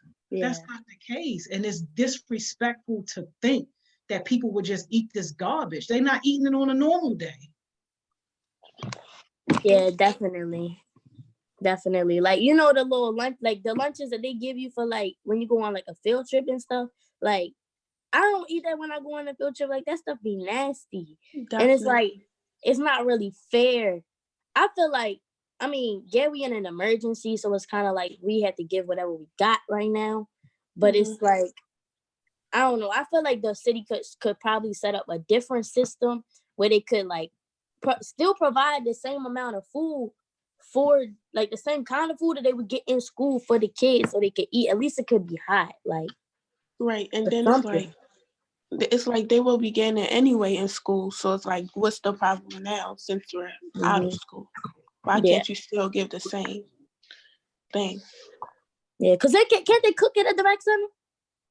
No, they can't cook it at the rec center. Oh. No, but this is a good segue for me to say, y'all, if y'all like the idea of serving like hot food, home fresh, home cooked meals, the grannies. Yeah, Miss Emma is helping us to work to try to get some funding. So the caterers that we were using on like Thursdays and Wednesdays, so that they could package some meals for you guys. Oh, like in boxes? Well, in some like to-go forms or something like that. Something that's going to be cool for you to be able to maybe pop it in the microwave, put it in the refrigerator or something like that. But something that we would eat ourselves and, not just crap that we throw together in the bag. Yeah, I think it's really, really like ironic and kind of funny that you brought this up, like about the food, because like literally like 5 minutes before I got on this call, I had just called the rec center to see if they had food. I thought they was giving like groceries, so I was confused. They're not. Did you want them to give out groceries? Is that what you're Yeah, that's what I thought they were doing. I don't want that food. I wanted groceries like cereal or something. Yeah, interesting. I think the groceries be more efficient for people, because they actually can cook and they don't have to just to get them up to do something, Right. Yeah. Not just sitting around just eating and stuff. Get them on their feet. Yeah. Plus, you could do more with groceries than you could do with like that little bit of food that they would give you. Like, Right. I feel like, honestly, I feel like that food, and it's just my opinion, I just feel like having the kids come to that center to get the food is putting them at risk, because not only they going out to be around other people instead of being quarantined, but it's like, and they have to catch the bus sometimes. Right. And it's like, if I got to do all that, I might as well get like a decent meal. Exactly. One thing Camry brought up just now was that they've been giving a lot of fresh fruit, and you know that maybe people don't normally eat fresh fruit, and so they don't really want that kind of stuff, and maybe they're actually looking more for like what you ate in the first week, Elder, which was like, you know, the chicken nuggets and the french fries, and maybe people are expecting that or wanting that, and then when they go there, they're getting fresh fruit, which also Camry just brought up is more of like a snack than a meal, right? They're not getting filled up from it. What do you all think about that? Yeah, I could agree with that, because I know definitely like those boxes, they're not filling. Like, you would have to come back anyway. And that's putting you at risk because you're supposed to be inside. Right. And if that's really, if what they just given when she said they only gave cereal, banana, and muffin yesterday, how that's supposed to hold them up for a whole day?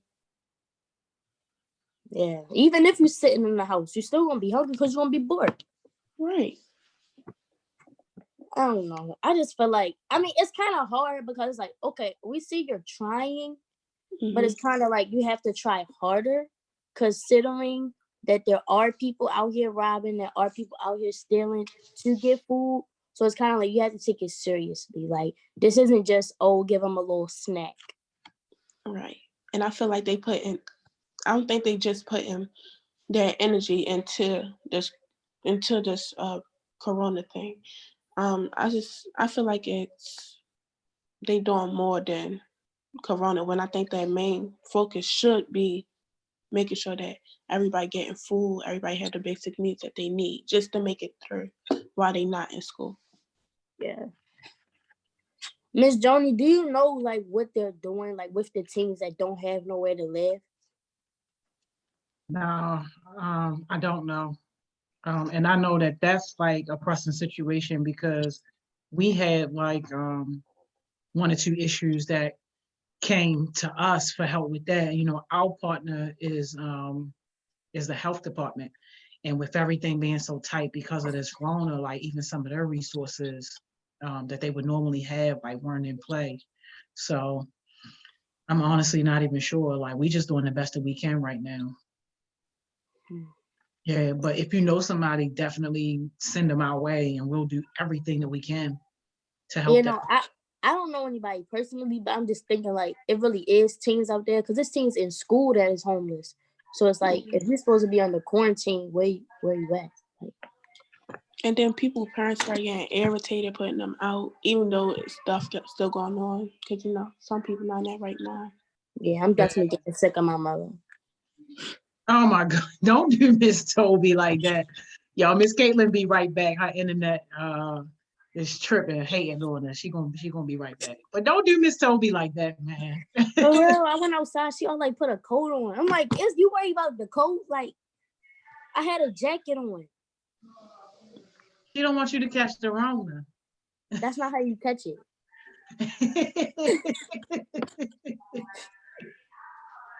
That's it. Yay, Miss Kaitlyn back. I know my I was scared when you left. Sorry. Miss Joni didn't even ask no questions. She just sat there like this. Like, she didn't even say nothing. No, You know sorry. this is recorded, right? You know this is recorded, and she can just replay and see that that's a complete lie. You know you're gonna be posted on YouTube forever now. That's fine.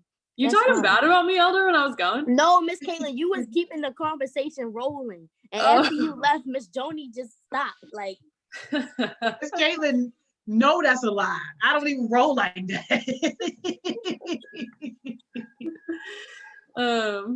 Okay. I sort of miss what's going on, but I want to ask y'all a question about, so y'all were saying something about how like, oh, why can't they make the same type of food that they make during the school, you know, like a hot meal or whatever? But do you even like that food?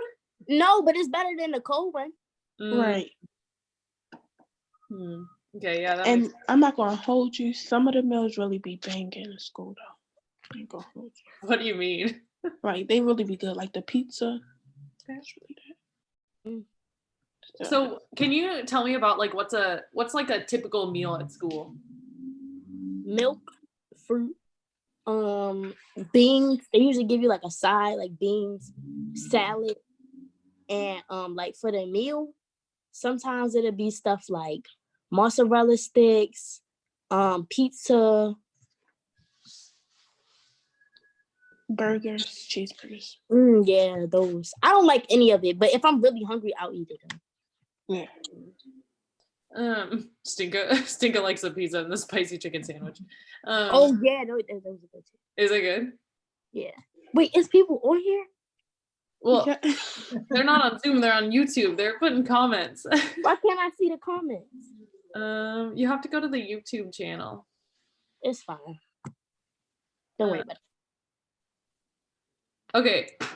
Wait, Camry asked, but would you all get that though? Would you still leave at the rec center? What does that mean exactly? Like, would I go there to get the food? Yeah, if it was good.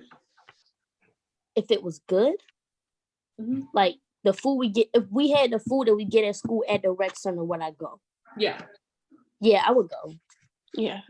Yeah, sorry. Because that's better. That's what I thought they were serving. And to hear they only serving like the box stuff is kind of disappointing. Mm.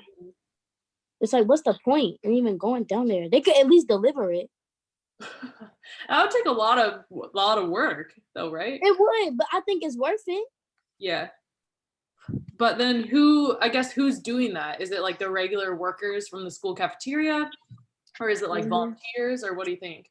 I think it's volunteers. Because when I was looking on a Be More Children page, I saw they were saying the Squeegee Boys was I did see that. giving out the food and stuff. Yeah, some county schools are doing deliveries too. They loading up the lunches on the cheese buses and doing the cheese bus route. See? That's smart. See, they so smart. That's smart. That's why county is just like a little bit better. Yeah. They always ahead. They one step ahead all the time. Yeah, like they just go to that bus stop and then come pick up the That's so food. smart. Like, That's actually really smart. Wait, that's happening in the county, you said? Mhm. Yeah. They was doing that in Baltimore County, yeah. And they were adding, so even like some county kids who didn't catch the bus, if they were still like in that bus route, they accounted for them and put those lunches on there. And the bus drivers just did their normal route. What? that way you don't even Stop doing that. you don't even need that many volunteers for that anyway. Mhm. You just need like one person to hand them the food. Yeah. Yeah, that's a I really might need to tell Baltimore City that. They know. If I know, they know. That's public knowledge. But they don't offer bus route. I mean, the school bus to everybody though. They can offer it figure to the certain something out. people. Huh? They can figure out something. Mobility, because the old people not going nowhere. Hey, Right, yo. they can. What are some other ideas how they could better give out food? Like, we have the bus idea. What are some other ideas? Because y'all don't seem to be big fans of like actually having to go somewhere like a rec center in order to get the food. I just feel like with the rec centers and stuff, like they should do more than just rec centers. You feel what I'm saying? Like, because it's literally a school right across the street from my house, and I could go there, but they don't have it there. You feel me? Yeah, no, I totally see what you're saying.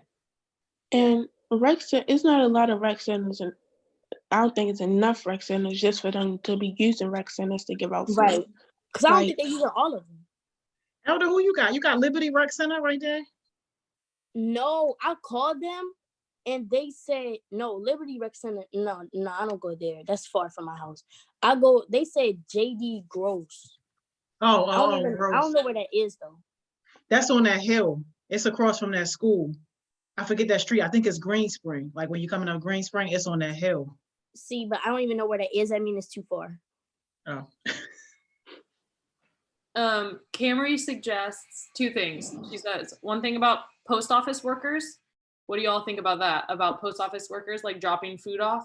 And So then that's so smart. yeah. But If they the hand-to-hand contact though, like it's multiple people touching it though. But then it's gonna be like that regardless though. right. But Use the post hand office sanitizer. could do that though.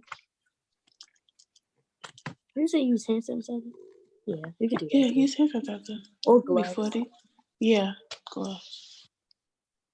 I guess, do we want to expect our post office workers to like deliver our mail and our food for us though? Is that a lot to put on them?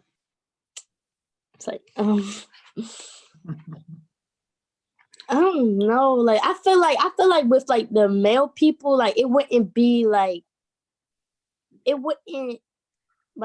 the same like with the bus, because like with the mail, it's like different like areas. Like you get what I'm saying? Like, I don't know. Maybe I don't know how like mail deliverers work. I don't know if I do either. Because how you know if a student lived there? Right. And what they gonna go through their mail route? Because by the time you get it, like it's gonna be forever. Right. Yeah. I don't know, but that is a good idea. I'm trying to think how it would work. You put like a name next, like a star next to the name if a student lived there. Yeah. This is getting a little reminiscent of World War II and putting stars on the doors of people. Right. Well, make sure y'all keep these good ideas coming, because I know Miss Emma, she's going to be working on the map too to see where our heartbeats are. And we're going to set up shop close to where they are when we get our food and stuff. So that way, you know, you just only like a block away. You can come and meet us, pick your food up, and go right back home. I would travel far for that though. That's good food. I'm like, you see, I gotta take 2 buses. All right, I'll be there. Yeah, that's a good idea.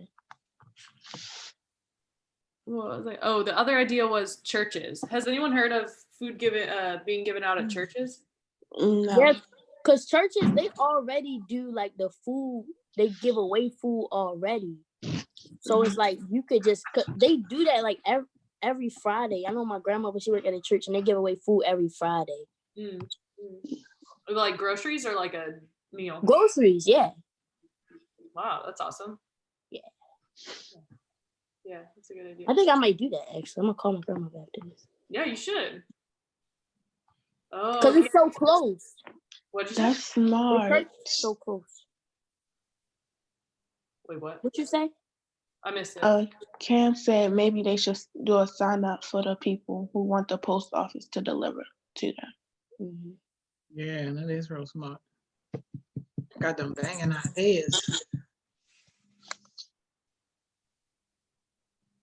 And Shalal said something like, I don't think it is because they be delivering the mail late. So like, it might be too, like they're delivering it late at night. Is that? Amazon. I know this may sound crazy, but you know Amazon, like they deliver like really fast because they have a lot of people. So like they could probably like, I don't know how Amazon would be connected to the city though, because you know it's like 2 different companies. But like they've been hiring like a lot of people. That way you could get jobs and you can get the food. And I think Amazon deliver food. I think if I'm not mistaken. Yeah, I think they deliver, but only from like Whole Foods. I feel From like where? they like own Whole Foods or something, don't they? Oh, do they? Oh, I don't know. I think they do. I think they own Whole Foods and they deliver from there, like groceries if people want them. I've never done it, but Yeah, I never done it either, but that's pretty good.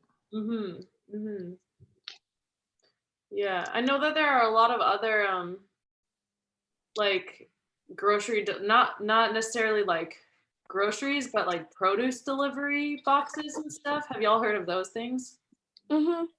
That's what my mother get, but sometimes the stuff don't really be fresh. Oh, really? Yeah. Do you know which one she gets? She gets this thing called Hungry Harvest. Oh, okay. Yeah. So basically what they do is they bring food to your house, but it's the food.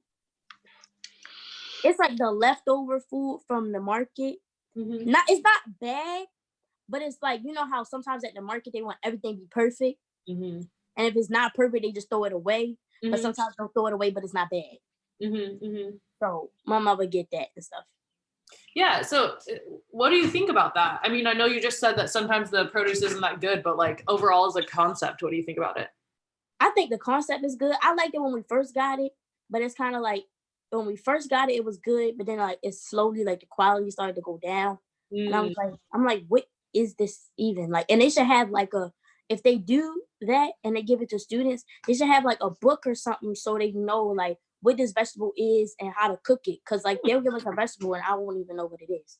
Yeah, that's a good idea. Mhm. Stinka says, what's the definition of whole food? I think whole food is like Whole Foods Market, like the grocery store that's called Whole Foods. That's what they're talking about. It's an organic grocery store. Yeah, it's like it's like a more expensive one, I think. Yeah, Really I can't even go in there. You can't go in there? Oh, they must be real expensive. They real expensive. Yeah, no. Let's see.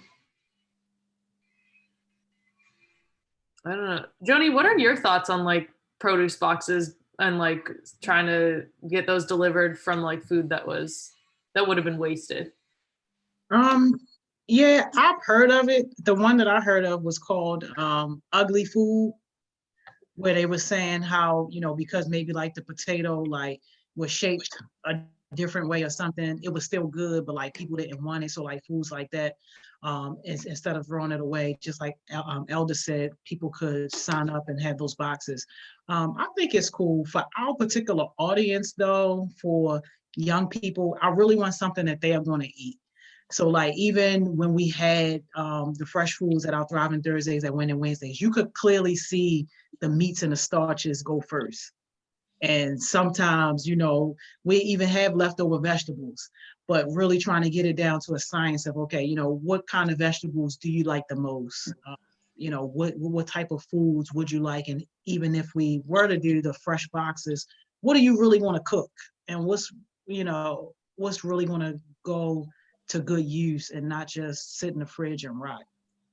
Yeah. Yeah, I think that's a good point. I feel like there's like this balance though between what people will eat and what's healthy, right? And we want to like push healthy foods on people, but there's a certain point where like, I don't know, if they're unfamiliar with it or like they just don't like the taste of it, even if it's super healthy, they're not going to eat it. But then like most foods that are unhealthy taste really, really good. So I don't know. What do y'all think about that? Definitely like my example, like how I was eating the chicken nuggets at first. The chicken nuggets, they was real easy to cook and they were good and they would fill me up. But then like after I ate it, like I felt like sluggish and ready to go to sleep. But then yesterday when I had the salmon, like I didn't feel sluggish and stuff. So I think like, what was the question? I guess just like, how do we get people to eat more healthy foods when like maybe healthy foods don't always taste as good as the unhealthy ones? I think you just have to know like what to do and how to cook it. Because if you don't know how to cook healthy foods, then you're not going to. But if you season it right, it'll be good. And I think I was about to say that. Right. Yeah. And I think their options is really close when they were younger. So it's like at the same time they get this and it's like they don't know how to, like they don't know how it tastes, they don't know what it is, So if their options learn how to vary their options, it'll be better. Like, and it gotta look appealing too. Like exactly. That's why we shouldn't give the ugly fruit to the kids because they're gonna be like, what? Like, why would you give me that? Mm-hmm. So definitely don't eat the bruised fruits at school. You don't eat them? The bruised, like the ones that look weird. Why not? Because if like an apple, if it's bruised or something, I don't think it's sweet. So I'm just gonna leave it there because it's nasty. Yeah. Do you think that produce, I mean, Elder, you kind of brought this up, like in the market, they want everything to look perfect, right? But do you think those foods actually taste better than the foods that are like, I don't know, a little bit weird? No, they probably taste the same. But I mean, if I go into the market and I'm ready to pay my money, I'm not gonna buy something that looks bad.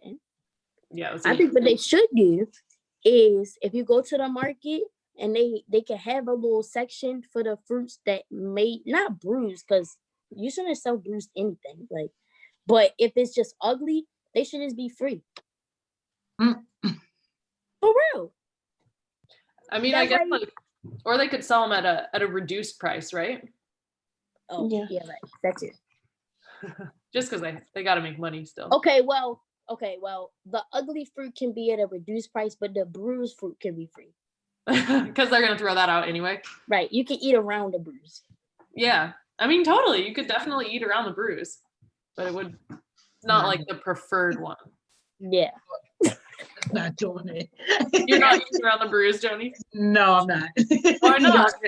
Y'all can have it because So to you me, too good for bruised fruit? I think it's more psychological because if I see that, I know it's a part of everything else. So if my worst fear is biting into something and there's something there that's not supposed to be there. Oh, gross. Exactly. So if it's bruised on this one side, how do I know this other side, something on the inside? Nah. Yeah, no, I'm not gonna lie. One time I had a peach at school and I bit into it and it was mold in there. Ew. Ugh, so gross. I hate that. Yeah, I feel like so yeah, fruit that has like worms in it and shit. I mean stuff. Oh, YouTube, don't flag this. Don't delete our video. Miss Kaitlyn is good. Sorry. Nah, Miss Joni, you gotta get on her for that. Miss Kaitlyn, do you think that's appropriate?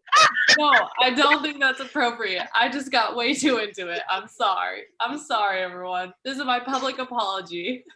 Leave Miss Kaitlyn alone. She good, y'all.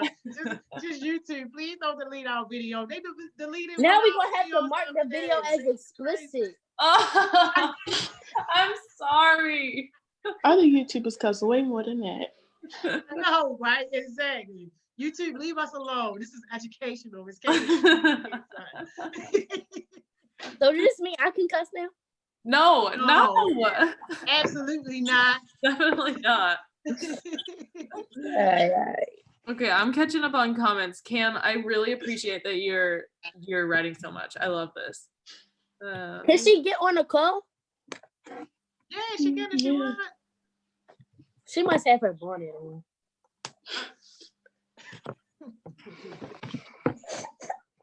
I'm done with you. Huh. That's cool that the giant gives away fruits. Oh, for real? Yeah, that's she said the giant up from her house. Yeah, that's cool. Hey, I don't think I know where you live. Where you at? I think I'm giant.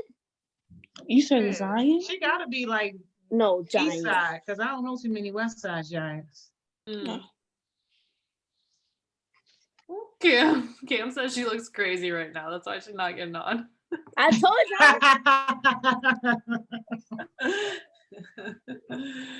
y'all. It's cool, Cam. Let me think. I'm trying to think of like a good question to end us on, a good uplifting question. Can we talk about like what are y'all's favorite foods or favorite like food memories? Like vegetables or like cooked food? Anything you want. Open-ended. You can tell any story you want. Just has to involve food.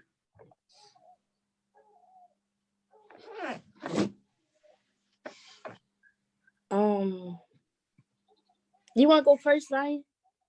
Oh, I do have one.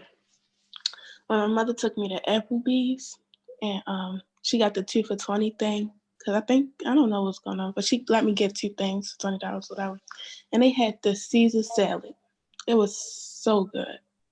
So good. I never tasted any Caesar salad like that. Like, if I could go back, I would eat it 100 times. It was so good. Like, I love that. What made it so good? I think it was they wasn't stingy with the dressing and the chicken. So I think that's why it was good. Because it wasn't stingy like any other time.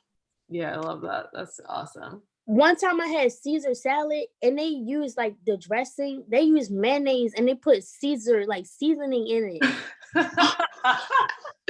And I was like, Yeah.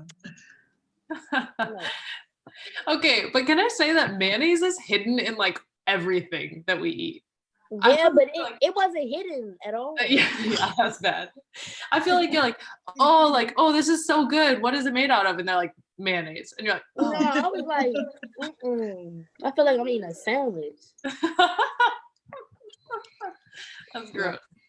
But I think my favorite food memory is my grandmother. She made these meatballs. They're barbecue meatballs, but she the only person that can make them like that. Like she the only person that can make them good. Like if she don't make them a lot, but when she do, they're good. Oh, I love that. Meatballs are so good. Yeah, I don't know how she make them. I don't know if they fresh or frozen. All I know is the sauce is good. That's awesome. Yeah, that's really good.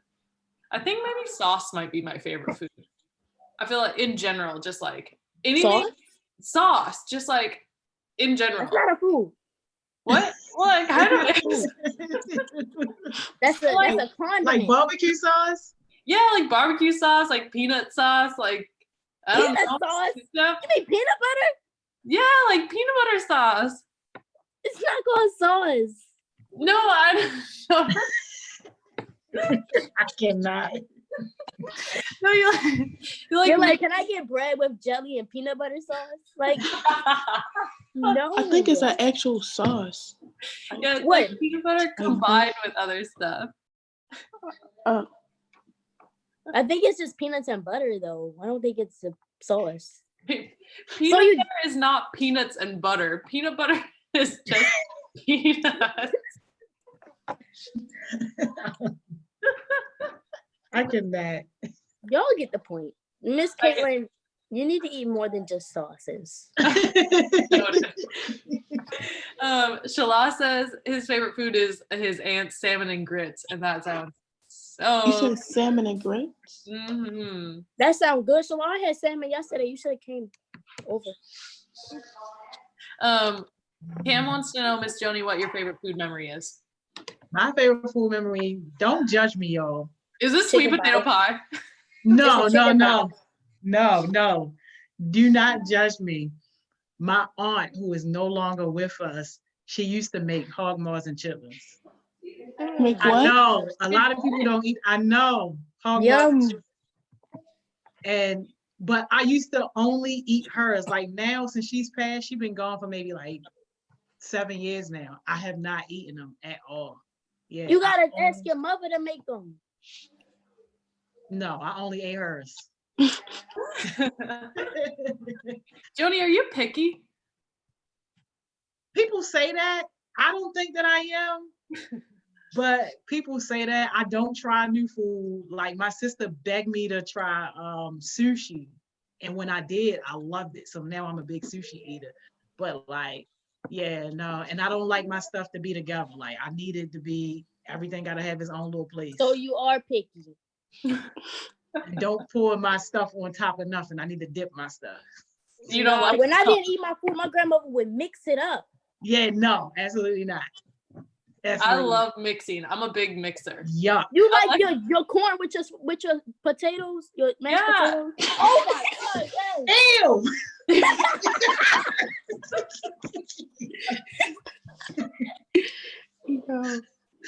Yeah, I'm like the type of person that at Thanksgiving you have a whole big plate of stuff and then you just mix it all together.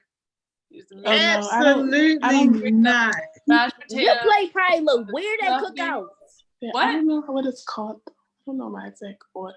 I have to look at it. Okay. I'm sorry, come again? Oh, I'm sorry. I was talking to my cousin. All right, hold on. Let's put us on mute, y'all.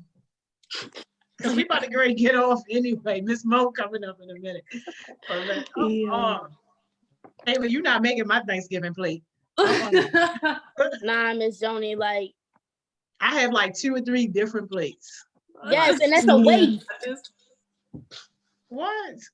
That's a waste of plates. You probably be walking around with like 3 plates. Like, no, put it all on one.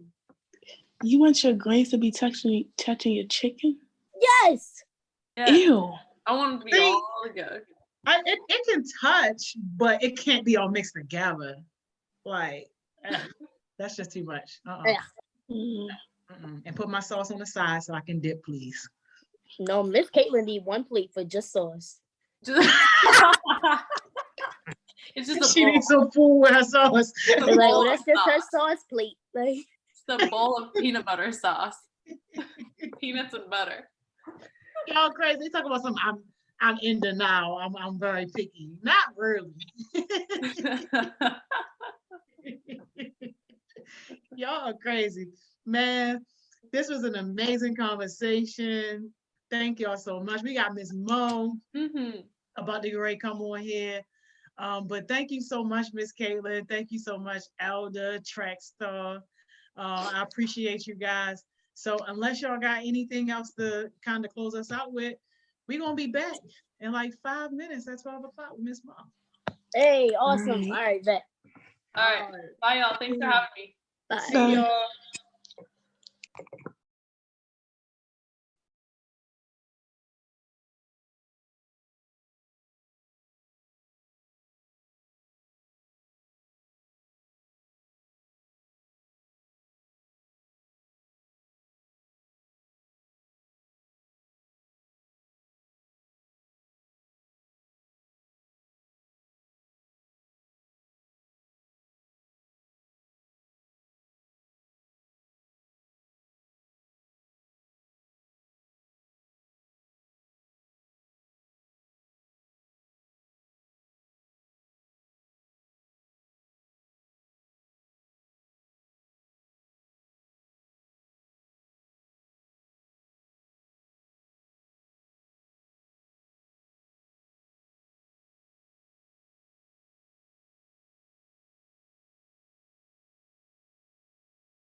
Hey y'all, we are back.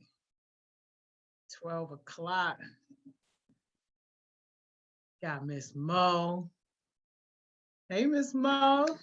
Hey, Good afternoon. how are you? Good, good. Blessed. Can't complain at all. These kids have me cracking up, man. I only, I be in and out, so I didn't see everything. Yeah, our last conversation we were talking with Miss Kaitlyn, and they talking about food and all this stuff, and people talking about, what they eat, what they don't eat, and all that. Cam basically told me that I'd be destroying the environment because I'd be getting multiple plates and stuff like that. It's crazy. I agree. I agree. I agree. That's funny. How you doing today? I'm good. I'm good. A little out of breath, but I'm okay. Why are you going to Brown? I might have been running just now. It's fine. It's okay. I wanted to get like my tea, but then it was 11:58. So I was like, you know what? I have to make a calculated decision right now. I made the wrong one, but it's okay. It's okay. Oh, I thought you meant like exercising because Miss Simone was talking about the self-care stuff earlier. She was talking about physical self-care, exercising and stuff like that. I need to be exercising. That's what I keep saying. Like I keep saying it like to people and they be like, but you didn't start yet. And I'm like, I know. But so hopefully, I mean, we have a little bit more time like in the house and stuff. So hopefully, maybe y'all can hold me accountable. I don't know. I don't know if I want to say that. but it is what it is. So we about to hop into this. Of course, I have to see if my comments decided to catch up because I feel like they won't be working.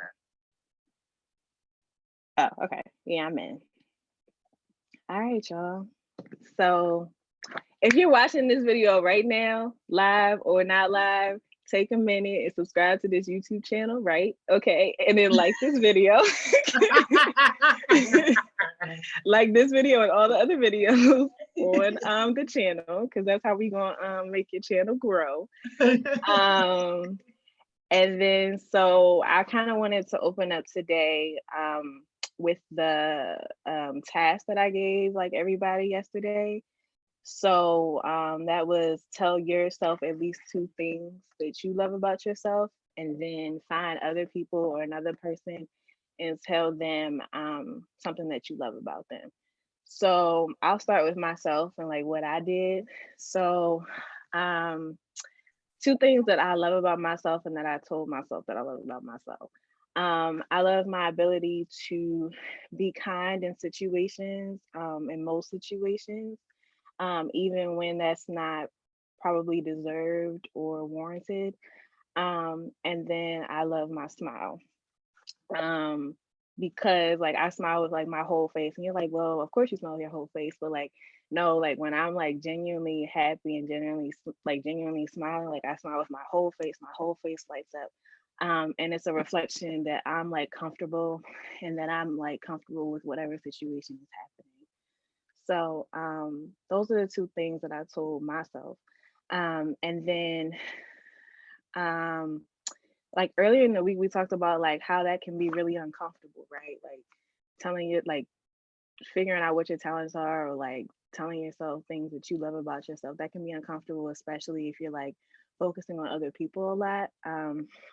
But sometimes you have to be comfortable with like telling yourself those things. And then you might be in situations where you're gonna have to like sell yourself or sell your brand or sell whatever you're trying to do. So you're gonna have to be fine with doing that. And that ties into yesterday when we were talking about self-love. You have to love yourself. And then as far as things that something that I told another person yesterday, I told a person that I love, like that they have a creative eye. That was a talent of theirs. So yeah, that's what I did. And then kind of like I was thinking twice when I was like determining what I was going to say to other people, because that kind of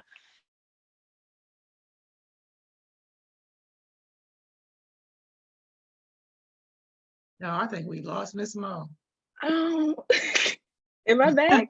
Yeah, you back. Okay.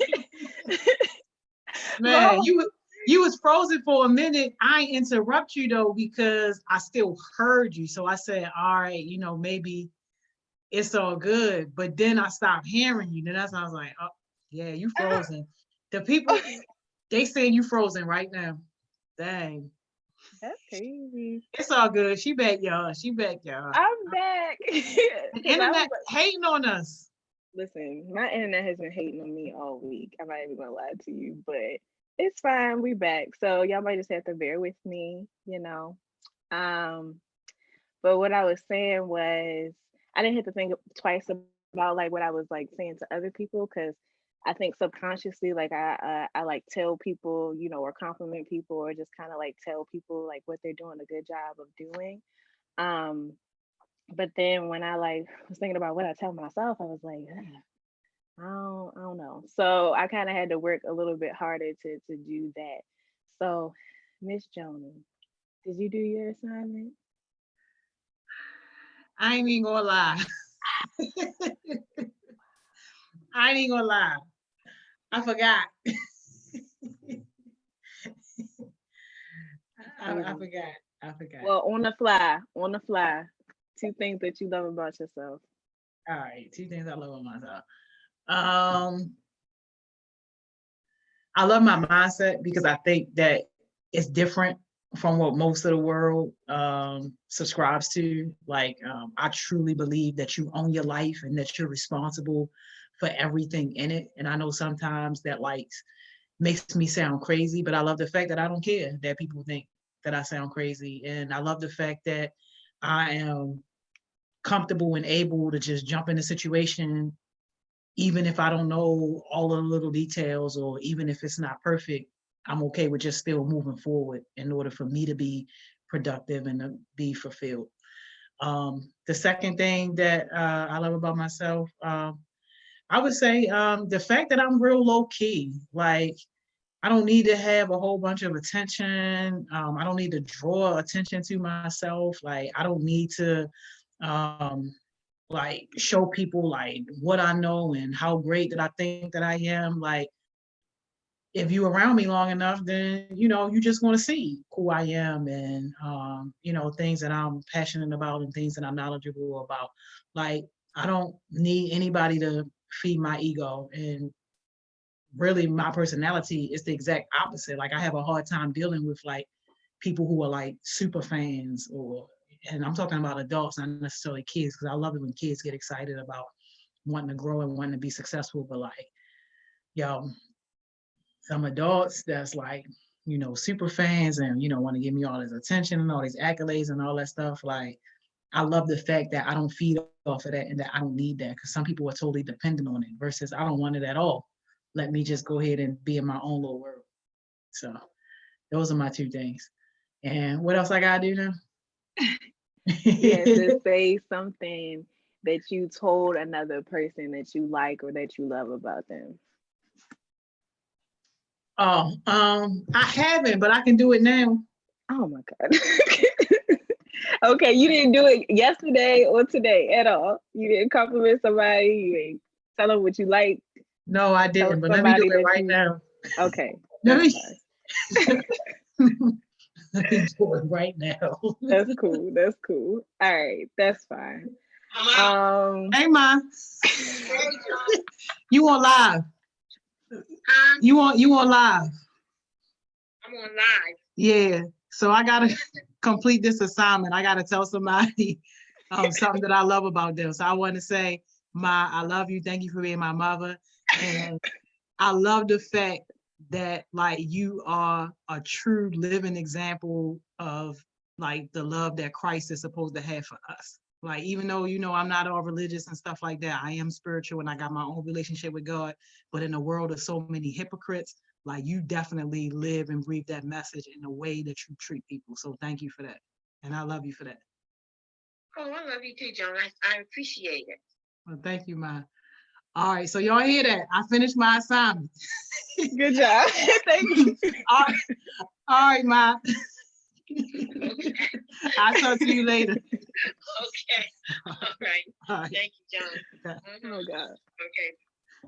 All right, All right. assignment done. Thank you. Thank you so much. No, hold me accountable. I'm gonna get it done. Hold me accountable. I'm gonna do it. Oh my goodness. No, I appreciate that. And You that see kind of these goes. comments? Yeah, I did. I did because you just you got them intense because what? But it's fine. Um, so people just saying, hey, so hey y'all, how y'all doing today? And then Camry said, it speaks for itself. You don't need no validation. Absolutely, absolutely. If you're doing what you say you're gonna do and you're, you know, exemplifying what you wanna exemplify, then people will just see it. You don't have to, you know, hear people tell you that you're doing something. Think of laughing at you. And Mars said, I'm so sorry. My aunt took me to go. So my grandmother is in the hospital. And that's why I haven't been on here the past 2 sessions. But she good. Can y'all catch me up on the conversation? Okay. Whew, Jesus. Because I was reading it. I was like, when is right? that? Like, wow, I'm glad everything is working out. Yeah, good. Absolutely. I'm glad that she's doing well. But and I'm glad that you even chose, you know, to hop on here today. That truly speaks to your character, because a lot of people, if like something, you know, was happening close with a close relative of theirs, they wouldn't even think about that. So I commend you, Mar. Stinker said you was fussing her out yesterday. Yep, and I still owe Stinker a cuss out. Yep, I ain't gonna lie. Yep, Stinker on my list, and she know why. I know why too, because if this has anything if this has anything to do with Winning Wednesday, I know too. Man, it got everything to do with when you're not living up to your potential and to your greatness, I am going to get on you. It's one thing when you don't know and when you're still trying to figure it out, but once you know, then you're accountable for that. You accountable, and I'm not about to sit idle while nobody that I know and I love and care about waste their potential. You're not about to do that. No, so you're going to get this cuss out. Yes, I might even have to schedule it because that's how busy I've been, but I'm going to put it right on my calendar. Stinker cuss out. So that sounds like a FaceTime call so she can see, yeah, so you can see her face, Stinker. Good luck. Because I be actively trying to dodge them. I be actively trying to dodge them. So this person says, so since the coronavirus is going on, do y'all think the Youth Works program is still going to be happening, or it's too early to say? Oh, that's a great question. I actually had a conference call about that yesterday and then again early this morning. As of right now, we are still on. We are still making the preparations and the plans and everything to be on. The tricky thing is that some of the businesses that we were in partnership, unfortunately, they having like a really, really, really tough time. And some of those businesses, you know, might not be able to support our need. But we are actively working right now to do everything that we can to try to prepare for a situation where we may have to modify it. So that would include moving your jobs from being to a situation where you got to actually go to a place to giving you something to do where you can where you can work remotely. So like even like right now, participating in a session like this, we are even kicking around the idea of you know, being able to, you know, pay people and compensate you for doing stuff like this that is meaningful work that is helping you grow personally and professionally. So we're going to figure something out. We're looking to be as creative as possible and to accommodate the need, because the last thing that we want to do is to shut down opportunities for young people. So that's a great question, and I appreciate that question. I don't know who you are, Booski Show, but please stay connected to us. Please, you know, keep coming back. Maybe I do know who you are. I don't know. I'm not familiar with the YouTube names yet. I know the Instagram names. But that's a great question. So definitely stay connected, and we'll provide updates as we can. Absolutely. My screen just I missed like the whole end of what you just said, but it's fine. It froze, but it's fine. Um, Cam says she's glad that Mara's grandma's good.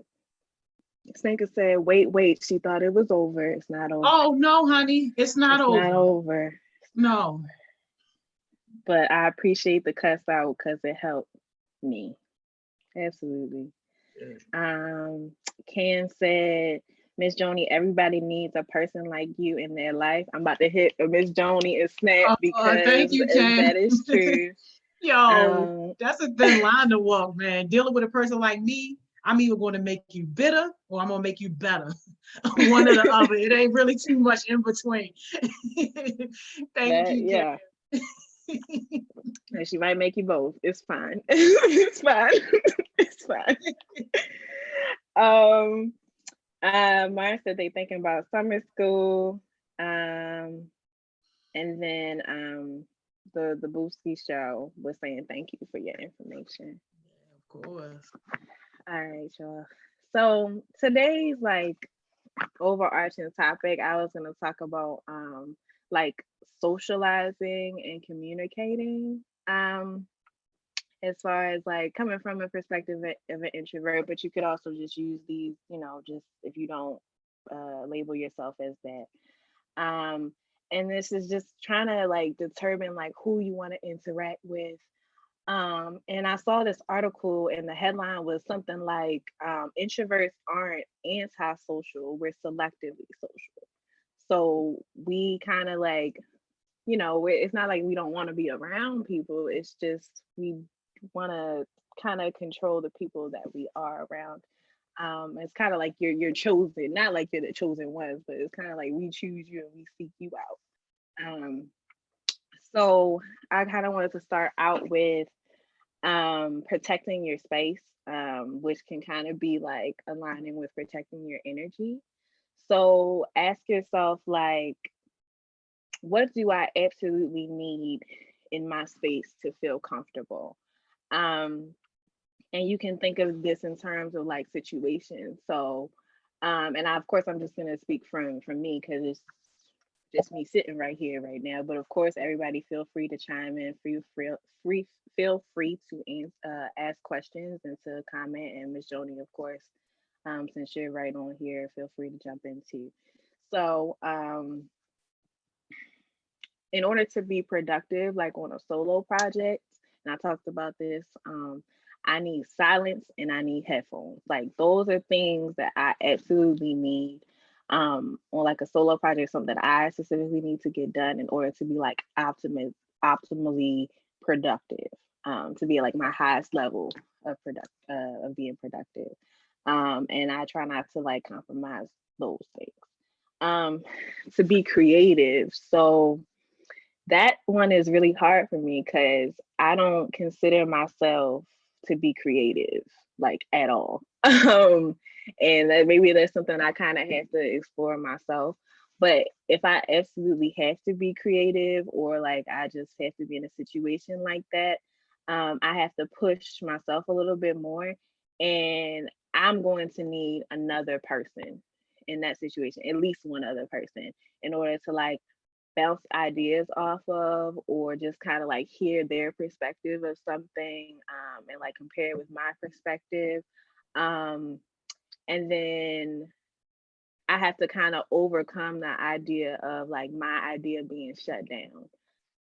So like let's say I'm like trying to think something out, I'm trying to think about through the components of something, and that person or those people might not like it, and I have to be okay with that and have to be like, okay, well, what do you think this is? But I also need to be in a position to be like, okay, you may not like it, but this might be the best thing to do.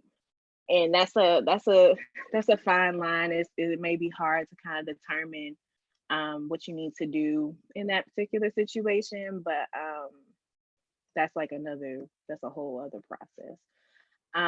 To be organized, I need to see everything kind of like in front of me that needs to be organized. So like if I'm physically like organizing a space, I need to see everything. Like I need to take everything down. I need to pull everything out. I need to see, you know, what needs to be done. Cause I have to visualize in my head, like, okay, what is this gonna look like when everything is put away, when everything is kind of like put in its place. And then my other situation is when I'm relaxed. So in order to be relaxed, like I can't be actively speaking to another person or towards a situation. Like it doesn't mean I can't be in the presence of another person, but in order to like reach my like highest level of relaxation, I cannot be actively participating in anything. Um, and that means like with my phone or like if I'm having like a physical conversation. Um, yeah, it doesn't mean I'm not relaxed in those situations, but if we're talking about like highest level, I can't be actively participating in anything. Um, so yeah, those are the kind of things that like the situations like that are specific to me. And you can like, you know, determine what you want in your space. So those are things that I absolutely need in my space.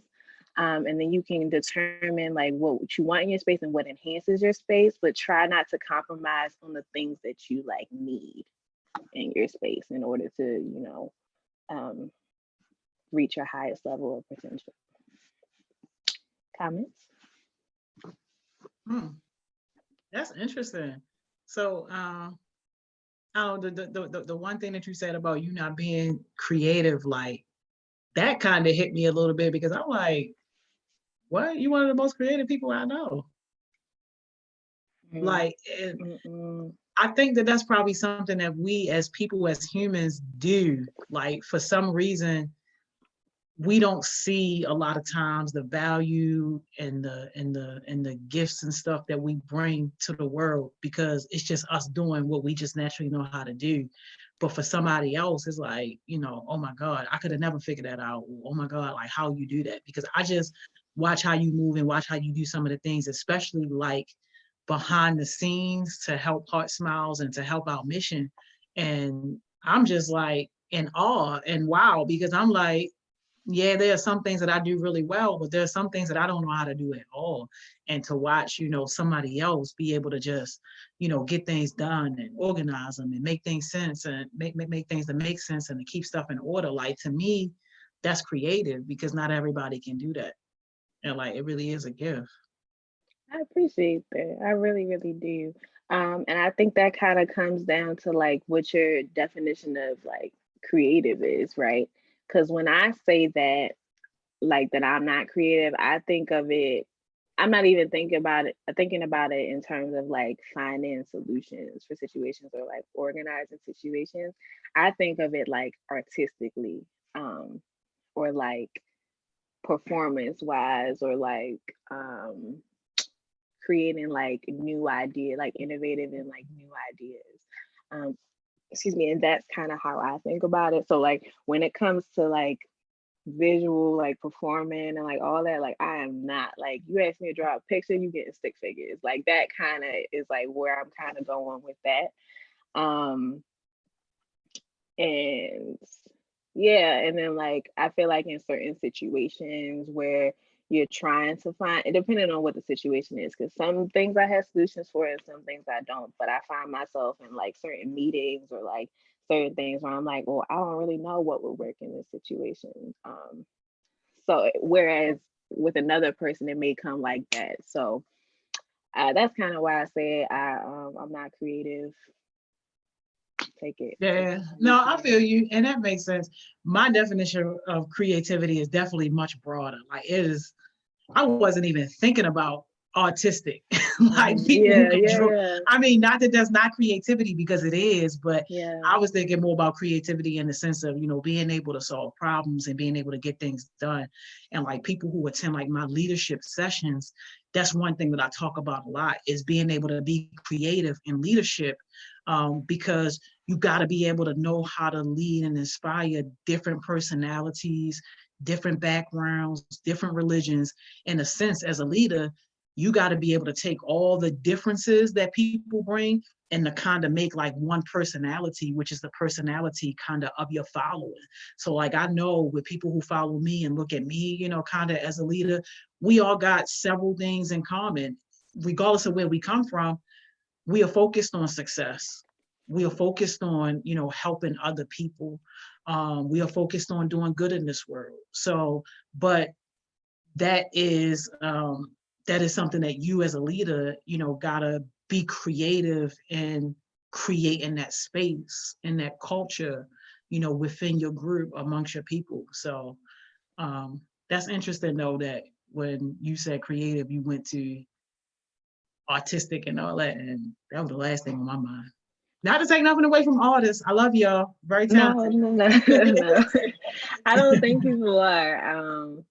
I just, yeah, like sometimes it just depends on like your definitions of these things, right? So the lines definitely get blurred or like there's a thin line there. So thank you for sharing. Yeah, no, of course.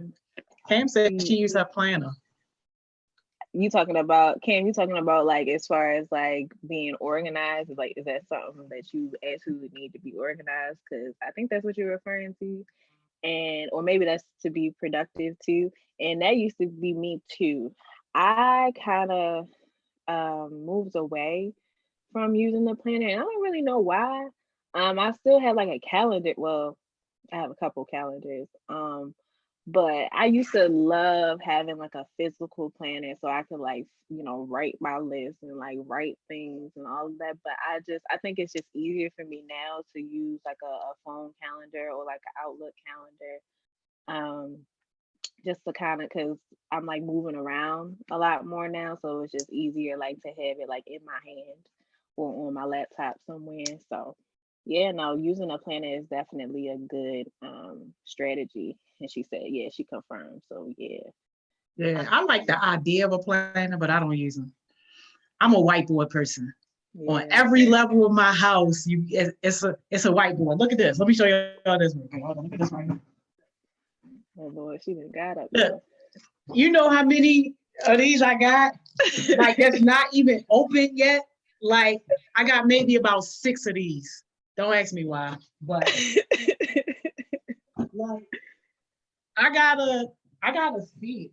Like I gotta see it, and it helps for me to see it like in my own handwriting, in my own little way, even if it doesn't make sense to anybody else. Like I gotta be able to see it, and having a whiteboard just kind of helps me to map things out. Like I got like a priority list, I got my project list and all that type of stuff. And if I just got like an idea that I just need to jot down because I want to remember it later, I can just put it on my whiteboard. Like I'm definitely a whiteboard person. My the closest thing I have to a planner, I guess you would say, like my calendar, which is banging, jumping. Yeah, absolutely, man. So I'm gonna read a couple of these comments and then just kind of think about, so whiteboards are like something that you absolutely need, and kind of think about like another thing that you like absolutely need. Mara said, so about creative, are we talking about the creative mind? Yeah, Mara, so it's kind of like whatever your definition is of creative. So if you kind of missed it, I was coming from the perspective of like arts and performance and like things like that. I was coming from that perspective, and Ms. Joni was coming more from the perspective of like, I guess, solutions to things and like being organized in situations, or like where people kind of have like what she thinks, like things that she doesn't think that she can do, or she's not very like good at, and like other people may be good at. I hope that makes sense, because I tried to get it out and it didn't work. And then so Camry said, I put everything in my planner so I can keep track of things I've done or that I have to do. The physical thing helps me because the phone distracts me. Yeah, it can. It definitely can. I think I was talking to somebody about this yesterday, like, especially like if you have your notifications all the way on for all the apps on your phone, and you just keep seeing things like emails, social media, random like fitness apps or random like things or whatever. That's why whenever I download a new app now, I just hit when it asks me like, do I want push notifications? No. Nope. I do not. I do not want push notifications because some of that stuff is just like crowding your phone up and just like distracting you from like certain things. I got notifications off for everything. except for text messages and phone calls. Now on one phone, I do have notifications for Instagram, and that's only because a lot of kids DM me. But other than that, on my phone, no notifications. I get to it when I get to it. And that's how it has to be. Sometimes like, and don't be afraid of do not disturb everybody. I'm not saying like, and I don't use it a whole lot because I don't really like to miss things. Like I'm always in this mindset of like, well, what if somebody like is like in a terrible situation or something, like absolutely needs to call me. I don't know why they would call me, but in my head, I'm like, what if something happens?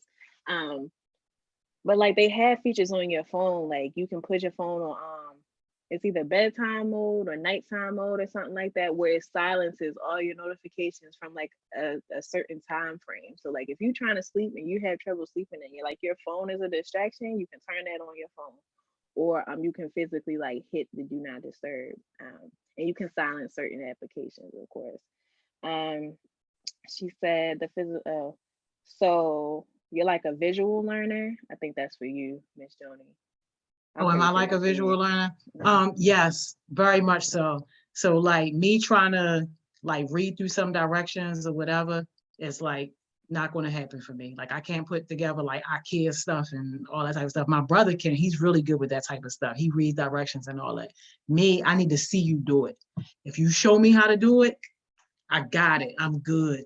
And then in terms of, like professional stuff, like if I can see my projects, I don't feel overwhelmed. Even if I have 10 or 15 things going on all at the same time, if I can look at my board and see every single project, and then I can see the priorities for those particular projects, I don't feel overwhelmed. But if I can't see it, and then I just know, oh my God, I got 15 projects. What do I have to do? What's going on? What needs my attention? What doesn't need my attention? That to me can feel overwhelming. But just that one thing of seeing it on my whiteboard makes it feel like everything is okay. I got it under control. I know where to focus my attention. I know what things need to be taken care of now versus things that are not so urgent.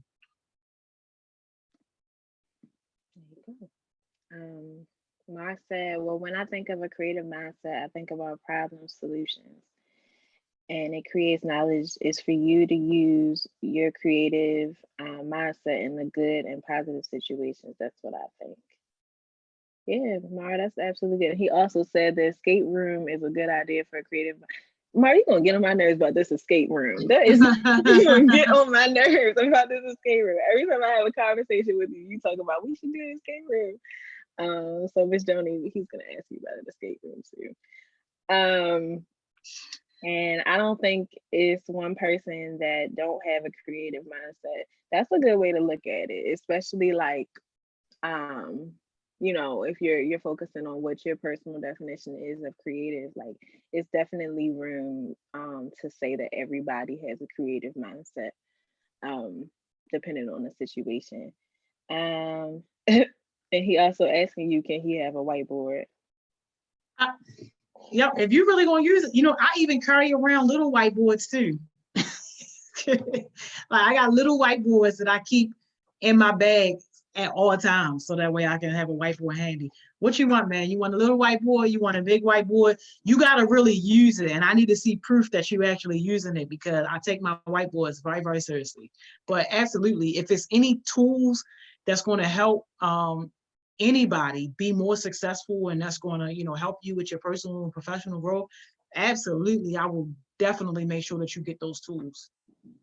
So let me know if you're serious. Here first.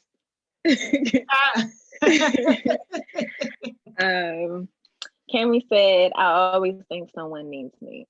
Okay, Cam, so I'm kind of just gonna I'm not even gonna worry about the other stuff right now. I'm kind of just gonna focus in on that because I have that problem, and not necessarily like I think people need me.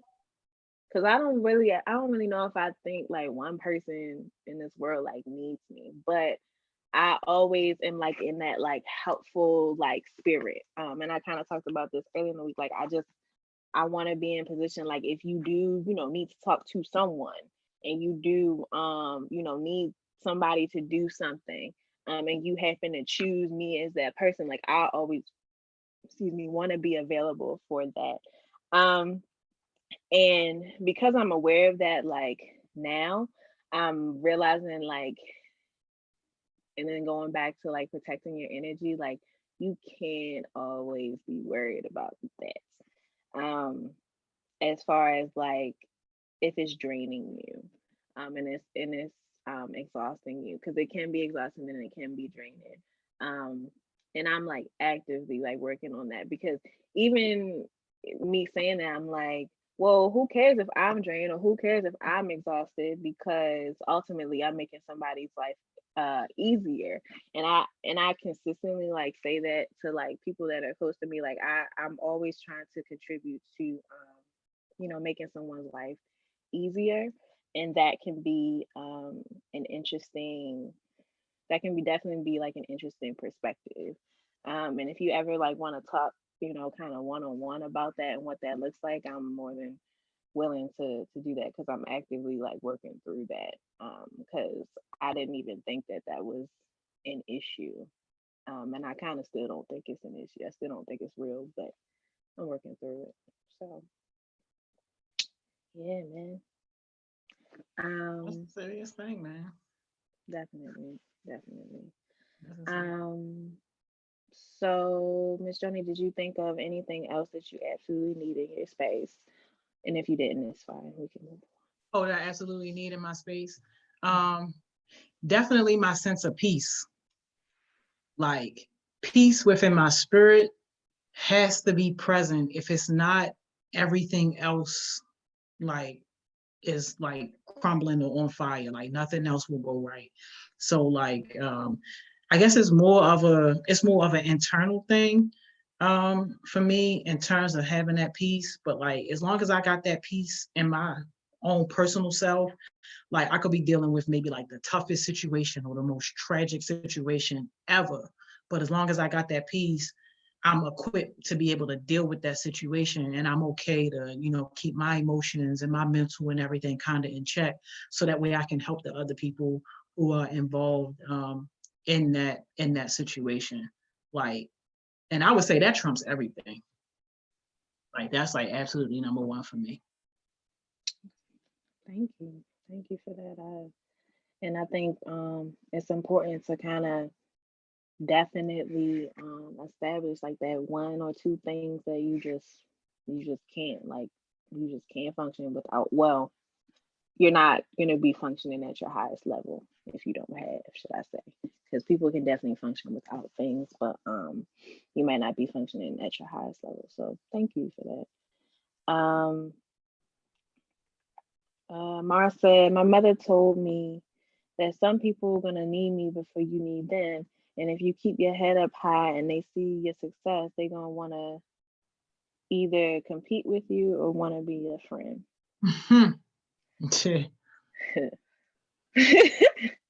Yeah, man.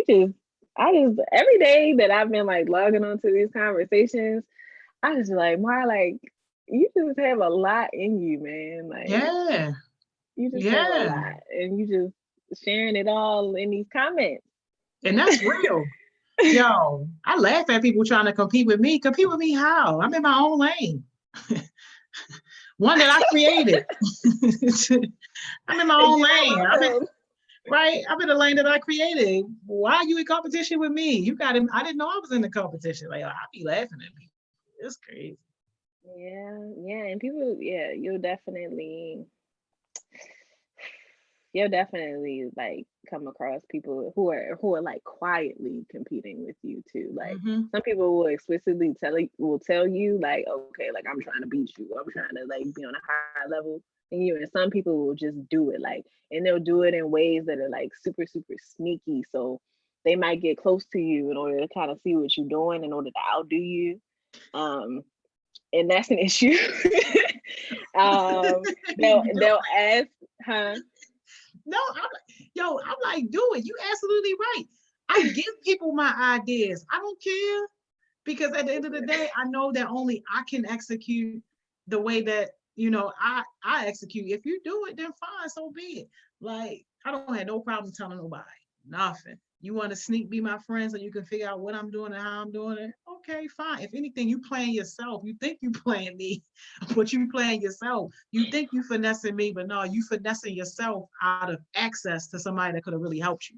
That's what you're really doing. Absolutely, absolutely. And like those kind of people are really, really just they're just not good people at the end of the day. Like, and I can't even say anything other than that. They're just not good people. They're mean spirited.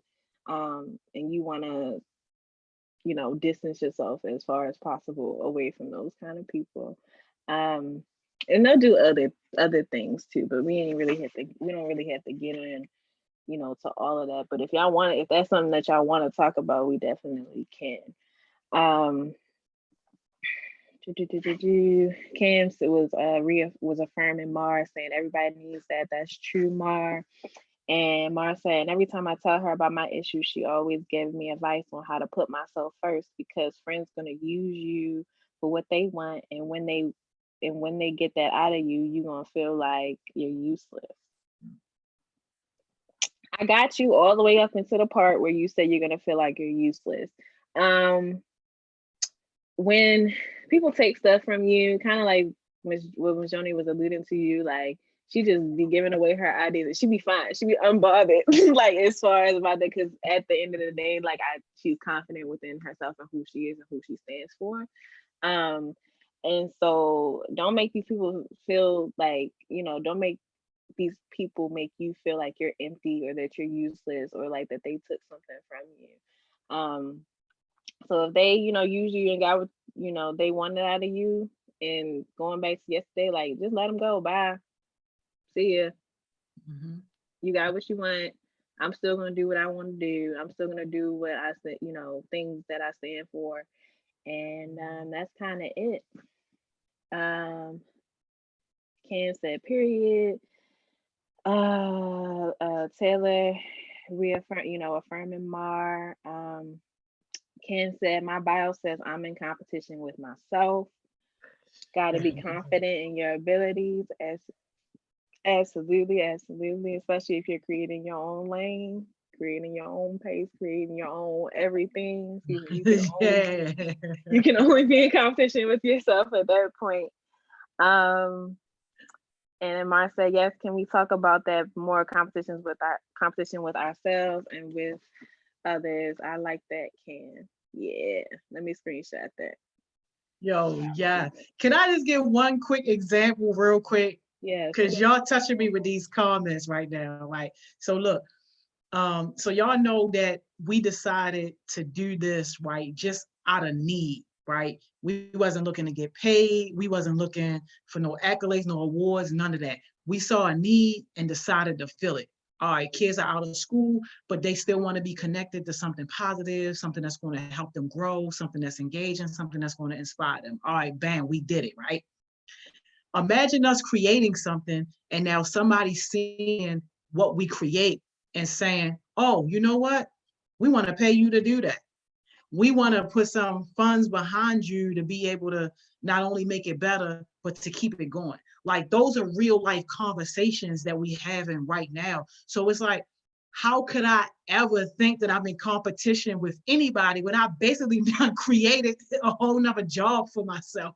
Like, man, y'all just getting me really pumped up with these comments because y'all are absolutely speaking truth to my heart right now. And it's just reaffirming and validating that when you do what you're supposed to do from your heart, then it's going to work out. It's going to work out. The blessings are going to come, but you got to make sure that you are true to yourself and you doing it for the right reasons.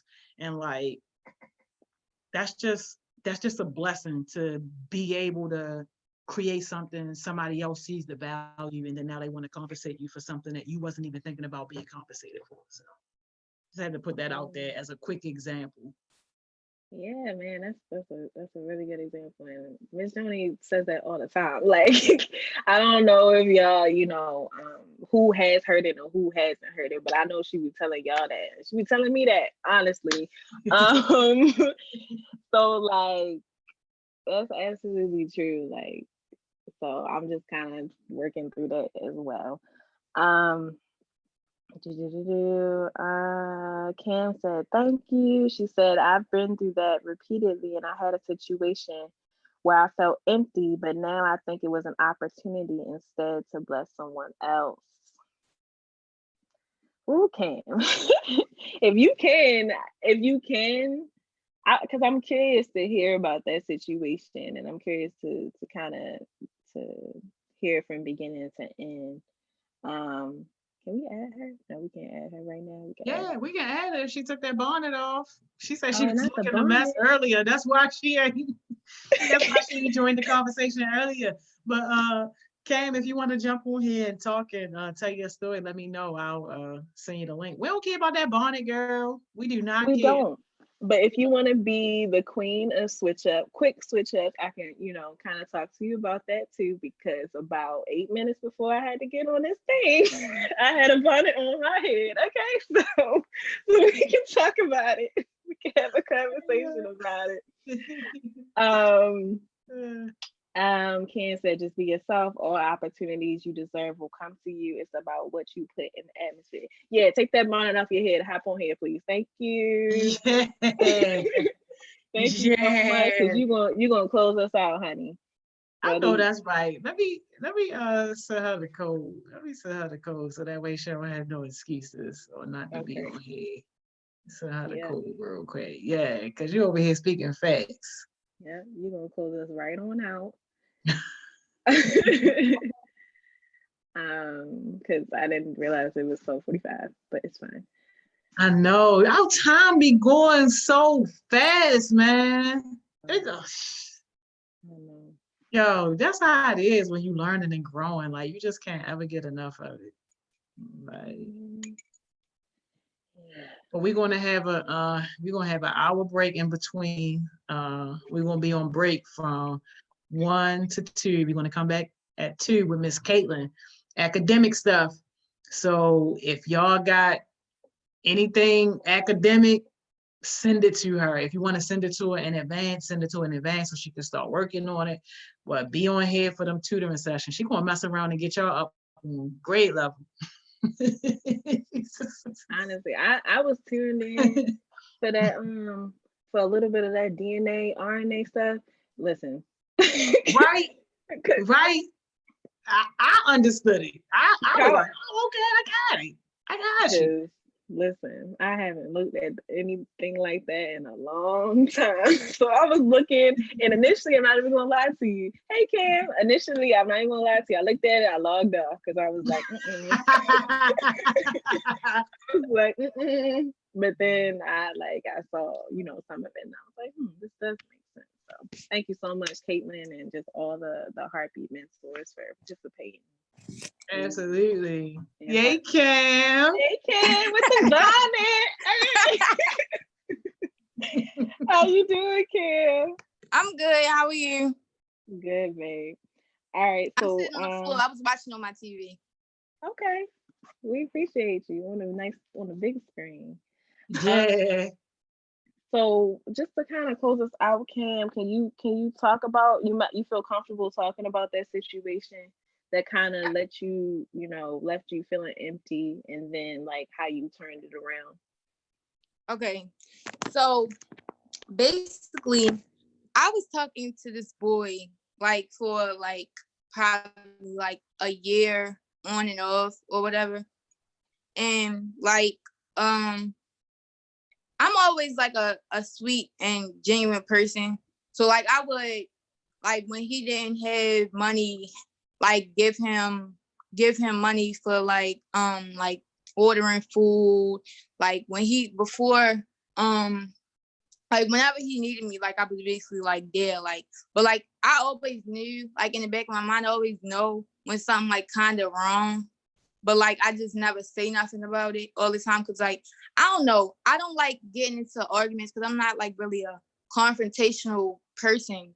So like I wouldn't really say anything about it because I knew I wasn't getting the same energy from the person. But it's something I'm used to now because it's like I've never really run into like real genuine people. That's why like I connected with HeartSmiles so much because like it's a lot of good genuine people in HeartSmiles and like I don't get that often. So I was dealing with him or whatever, and like we end up stopped talking like a couple weeks ago because he felt another way for another person.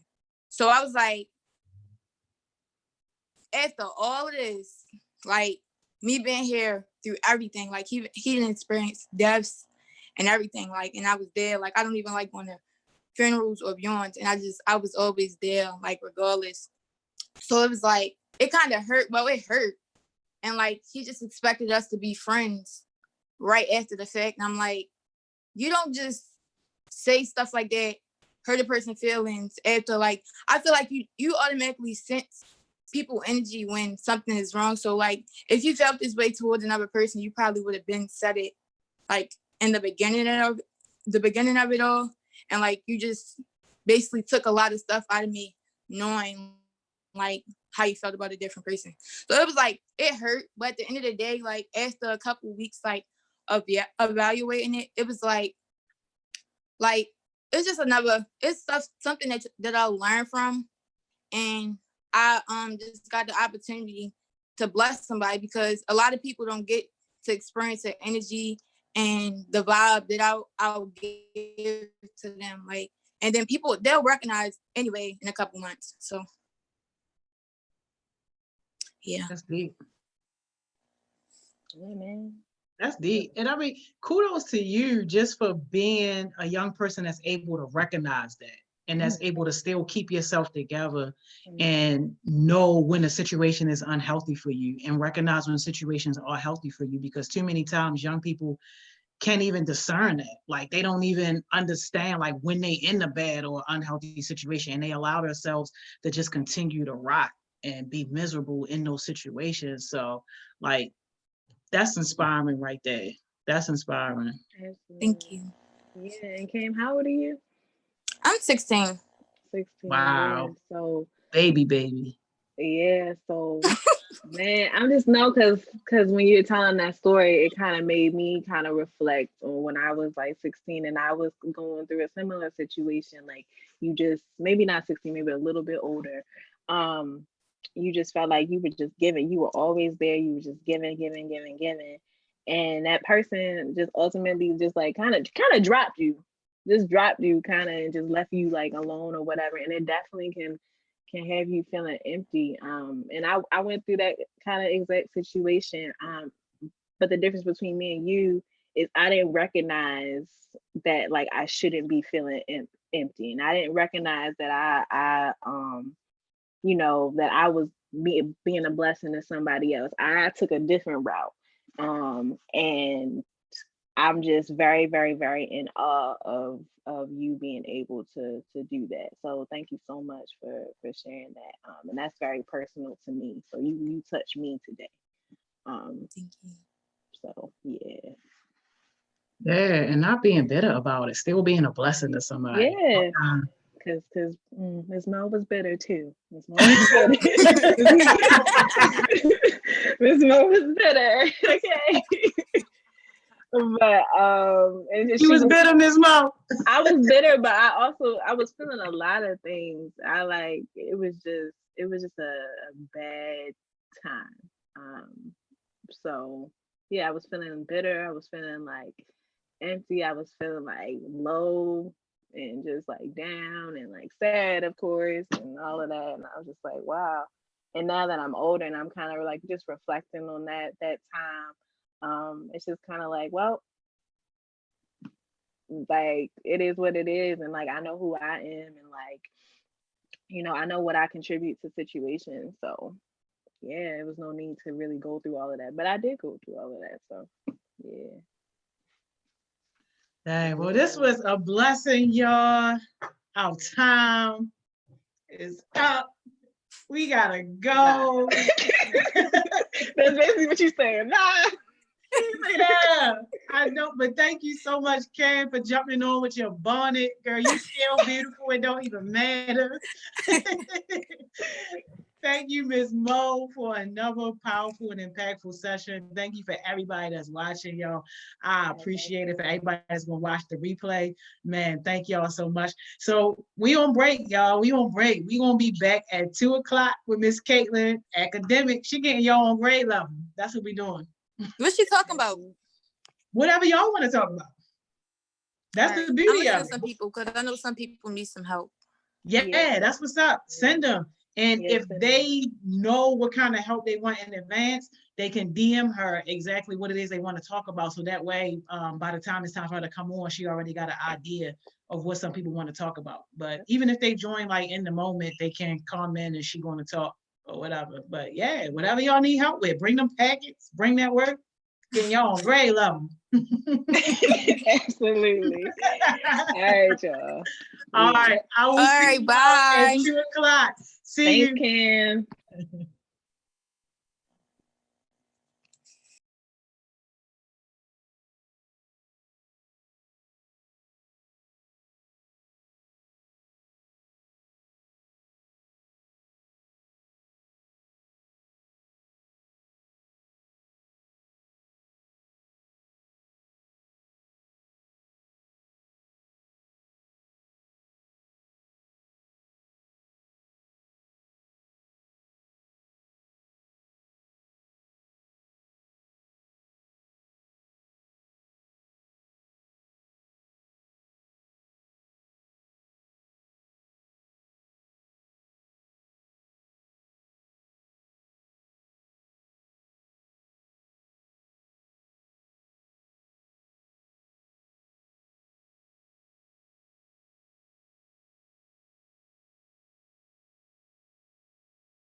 Okay, well, give it to me because I need it.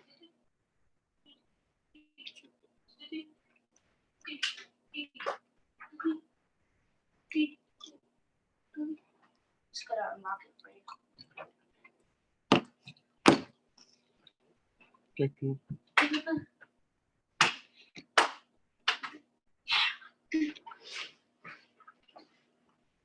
Let me get off this.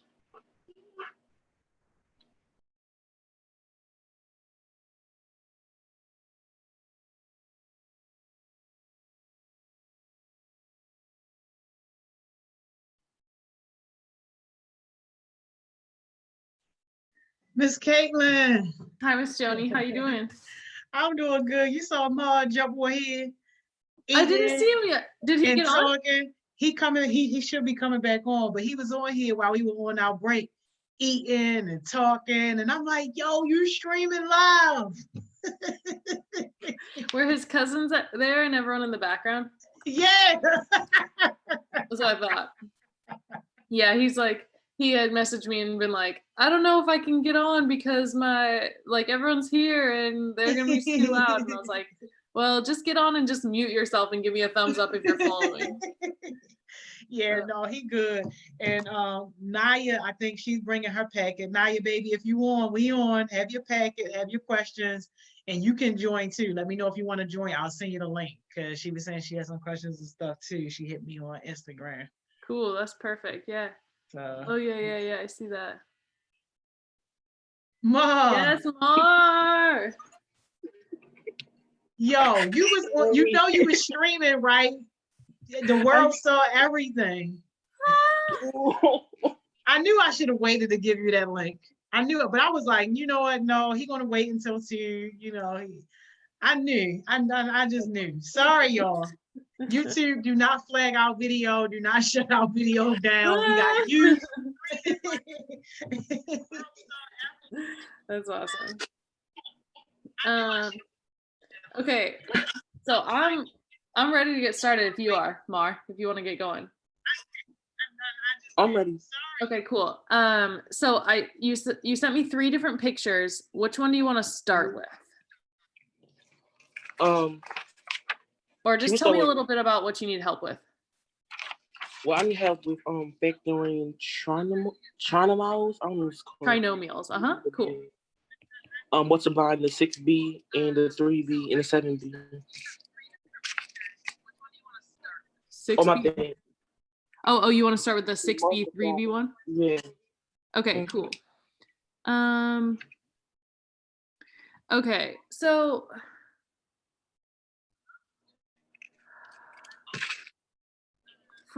so is the first one all you have to do is multiply it in, or do you actually have to like find the answer?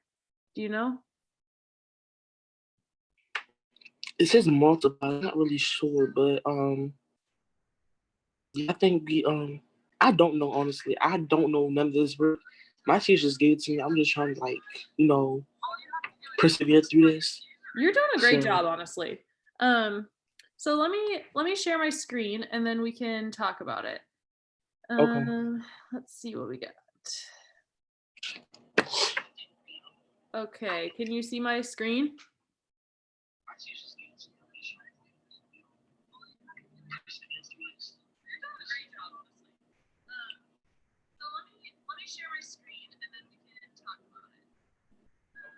Ma, you gotta hit mute on the YouTube video because it's a lag.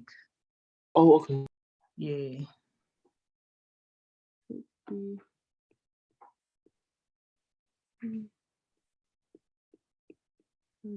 Okay, Mar, do you see my screen at all?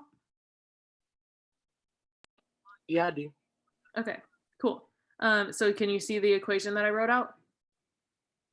Mm-hmm. Okay. Okay, so since this one said to multiply, that was what it was asking us to do, right? So I'm wondering if it just wants us to multiply this in to the brackets. Do you know how to do that part? Honestly, I don't know how to do it, but Okay. as I'm looking at it, I think we have to like get rid of the variables. I think I'm not sure, but I think that's what you're supposed to do. Okay. Right here, So this factor is the process of finding the factors that will multiply together to make a certain polynomial. factor that would multiply together to make a certain polynomial. Yeah. So do you see how in the boxes though of the ones that you sent me, it says multiply in this one, and then in the next one it says factor by GCF, Yeah, I see it. greatest common factor. So I'm wondering if it's asking us to do two different things here. So what I'm going to show you for this one is just how to multiply it, and then we'll go on to the next one. Okay. Okay. So this one, to multiply it, it's a lot simpler than doing the whole factoring thing. Okay. So all you're going to do to multiply this is just how you would do it with any other, like brackets. So you're just going to multiply this by this, the 6b by the first term, the 6b by the second term, and the 6b by the third term. Okay, so when I multiply 6b times 3b squared, it's going to give me what? Can you repeat that? Yep, you keep the b's. So the first thing you do is multiply 6 and 3. So if I do 6 and 3, it's going to be 9. Right? And then if I multiply b times b squared, all I'm going to do is add the b's together. Right? So it's going to end up being 3b cubed or 9b cubed. Oh, what? What am I doing? Did you say you're going to multiply 6 times 3? Yeah. I multiply 6 times 3, which is 18. Like, good catch. Nah. So 18b cubed. Okay, that's going to be that first term. Okay, then for the second one, I'm going to multiply 6b and negative 7b. So I'm going to just get 6 times 7 is 42. And b times b is b squared. Okay, so far I have 18b cubed minus 42b squared. And then the last thing I'm going to do is just multiply the 6b by the negative 4. So I'm going to get 6 times 4 is 24. And b times no b is just b.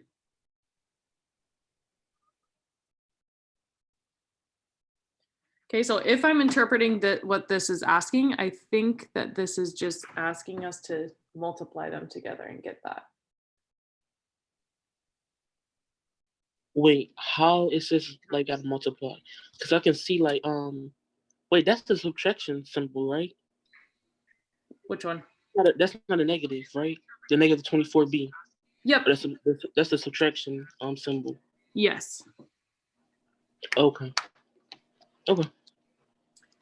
So I'm not actually totally sure if this is what it's asking you to do, but that's how I am interpreting the question. And I'm sorry if you hear a lot of noise in the background. There's construction outside my house. Okay, let's go to the next one, okay? Does this one make sense, Mar? Just how I got these numbers? A little bit. I'm not sure. I don't understand how we multiply it because I see the subtraction symbols. But I can get it a little bit. Okay, let's talk about this really quick then. So let me erase these and start from here. So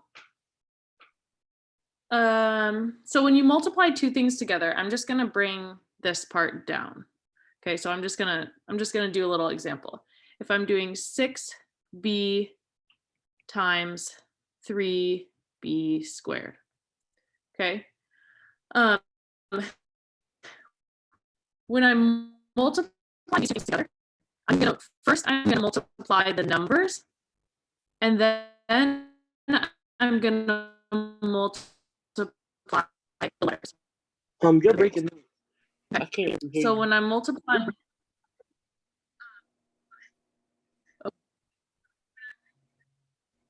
I can you can't hear hear you. No, I still can't hear you. me now? I can't. One second. It's going in and out. Yeah, it's like chopping up a little bit. I Going in and out. think her internet hating on her again.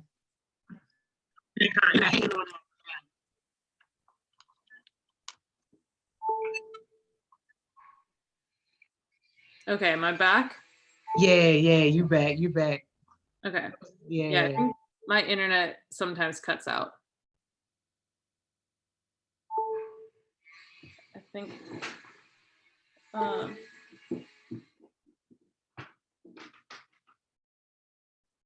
Okay. Am I back or no? Yes, you back. Okay. Okay, so the first thing we're gonna do is multiply the numbers together, and then we're gonna multiply the letters together. So when I multiply the numbers together, all I have to do is 6 times 3. And what's 6 times 3? 18. Yeah, 18. Good. Mm-hmm. Okay. And then the next part, all I have to do is multiply the letters together. Okay. Now, one really important thing to realize about when you multiply the letters together is that these exponents up here, the 2, and what this is actually going to be a 1, right? Because it's just B, so it's a 1. When you multiply 2 of these letters together, you add their exponents. Okay, so when I do B times B squared, what this is really saying is B1 or B to the first plus 2, like this. Okay, which is going to give me B cubed.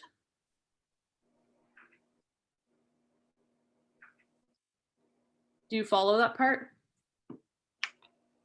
Yeah, I can understand it. Okay. So, okay.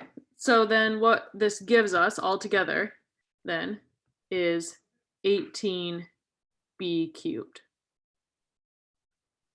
Okay, so that's what we get from, I'm going to highlight really quick. That's what we get from when we multiply these two things together. These first two things.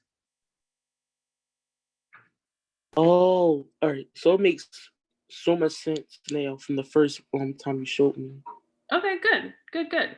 So what I'm doing when I'm like sometimes I draw the arrows like this. I'll draw an arrow from here to here. And what that arrow is showing is that I'm multiplying these two things together. Okay.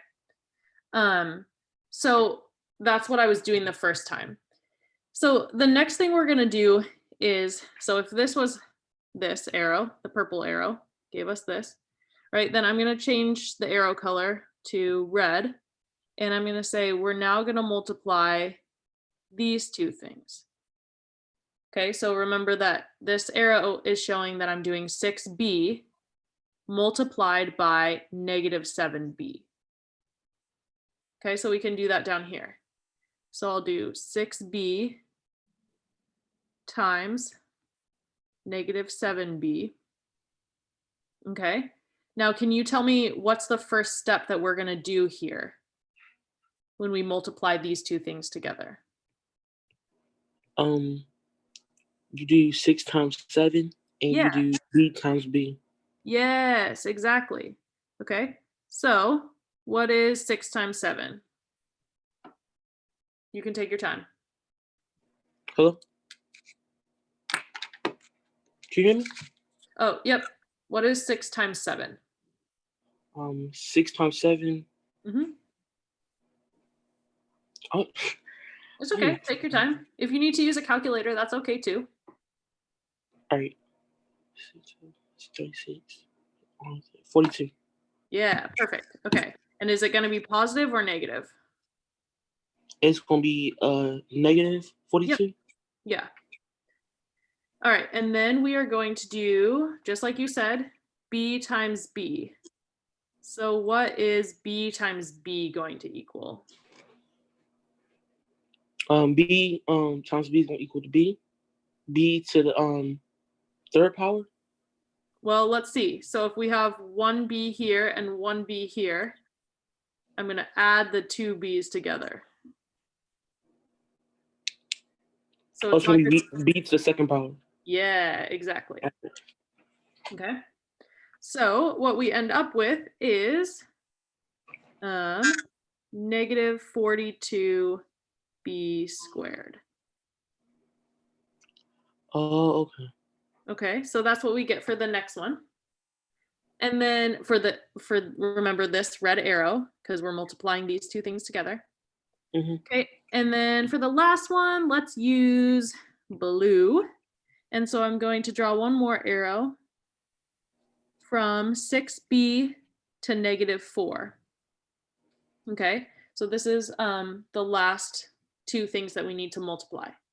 So if what this is going to look like, I'm going to draw down here, is 6B times negative 4. So tell me, what's the first thing that I need to do here? Multiply 6 times negative 4. Yep, exactly. Okay, so 6 times negative 4 is going to be Positive 3. not quite. It's going to be negative 24. Negative 20. Oh. Yep. I thought we Because if we do 6 4 times, we got 6, 12, 18, and then 24. Oh, right? I got confused with that star real quick. Say it again. I got confused with the star you put. It's like a type of star you put right there. Oh. Here, I used it more like this. Yeah. Okay.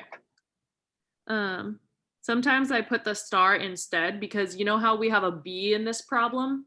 A lot of times it'll have an X. And so it can get kind of confusing if you're drawing an X like this. You got multiple X's in a row. But okay. I will draw them like that from now on. So yes, we have negative 24. And then what do you think the next thing we have to do here is for this? Do we find a coefficient? Not quite yet, or maybe I don't know what you mean by that. But remember how up here we multiplied our two B's together? Mm-hmm. Well, we don't have two B's for this one down here. So what do you think we're gonna do about that?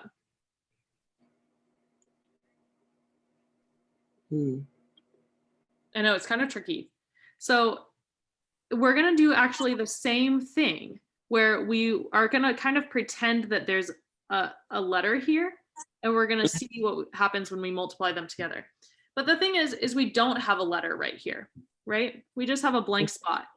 But that blank spot can represent a 1, right? So really, negative 4 is the same thing as negative 4 Oh, times 1. Oh, I'm getting it. Okay. Yeah. My teacher did tell me that if it's not a variable right there, it's automatically a 1. Yeah, perfect. So then we're going to multiply B times 1, and B times 1 is what?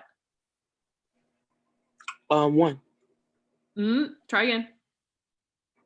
You said B times 1? Yep, B times 1.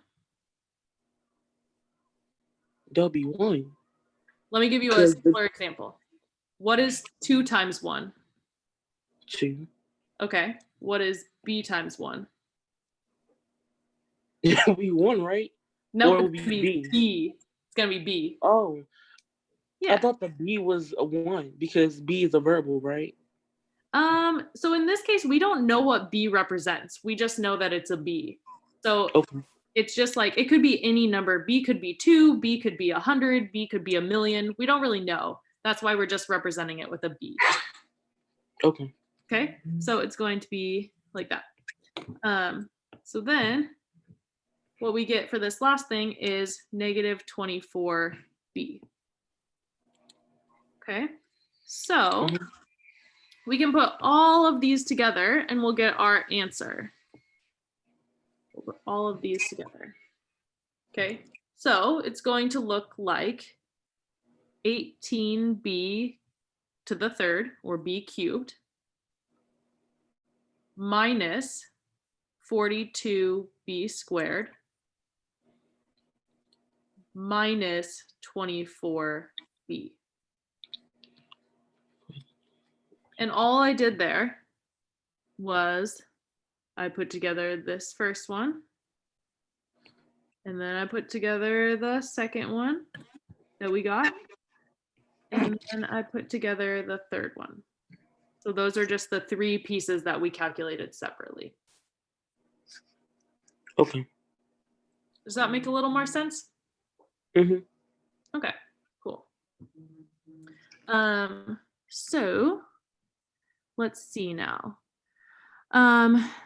What I want to do then is, instead of going on to the factoring one, I want to practice with one more multiply one. So if you look at that picture that you sent me, they have one more multiply.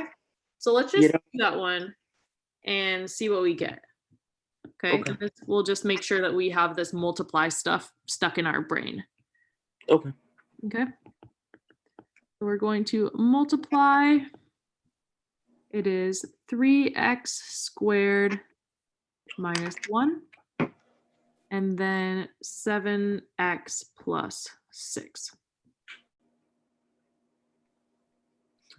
Okay. So this one gets a little tiny bit more complicated, right? Because instead of having just a simple 6b right here, now we have two different brackets that we need to multiply together, right? We have 3x squared minus 1 as one of the brackets. And then we have 7x plus 6 as the second bracket. Okay. So it gets a tiny, tiny bit more complicated. So do you have any idea on where we would start with this one? It's okay if you don't. All right. So do we do well, this is different from the one that had the verb over here. Totally. It is. Do we do 3 times 1? What do we do 3 times 1? Oh, that's a good guess. But no, in this case. What we're gonna do is, what is the term? I don't remember what the name of this is called, but basically we're going to multiply this term right here, the 3x times 2. We're going to multiply it, and remember that the arrow means a multiplication. So we're going to multiply it by the first term in the other one. And then we're going to multiply it by the second term. Okay, so this is a little different than what we were doing before, because, I mean, this part is the same actually. We are going to multiply it by both of the things in the other one. Okay, so why don't we do that step first, so we can break it up into steps. So this first one, we have 3x squared times 7x. So what's the first step that we're going to do here?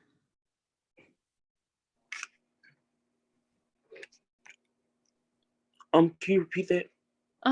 So remember that we were multiplying this 3x squared and 7x. So we're doing that right here.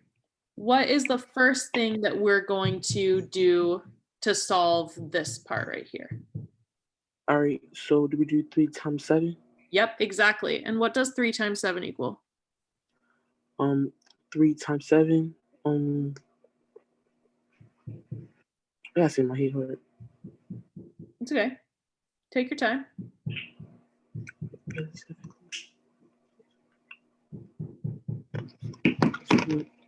Oh, correct. 21. 21, perfect. Okay, and then what's the next thing we're gonna do? I keep second guessing the numbers. Don't second guess yourself. You know this stuff. You said what? Can you repeat that? Yep. What is the next thing you're gonna do after this? So we've multiplied 3 times 7. Now what?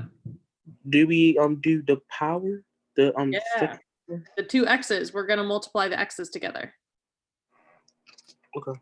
Okay, so we have x squared times x to the first power. What's that gonna equal? That would be x to the third power. No. Yeah, exactly. What?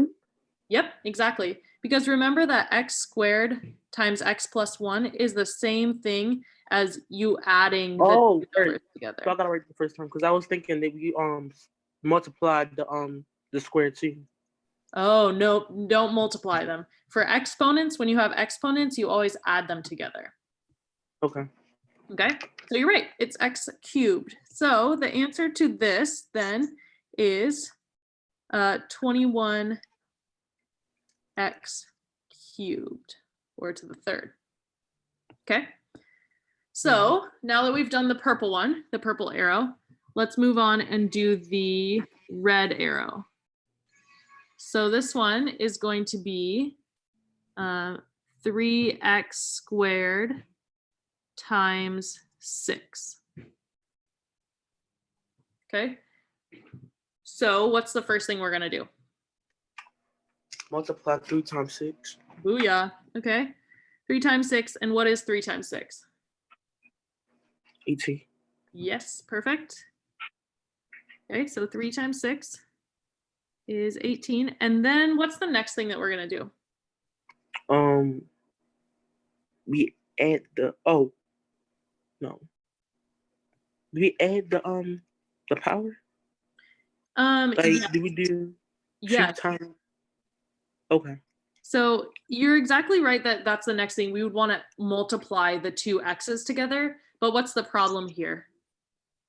Where you see the 2 x's at?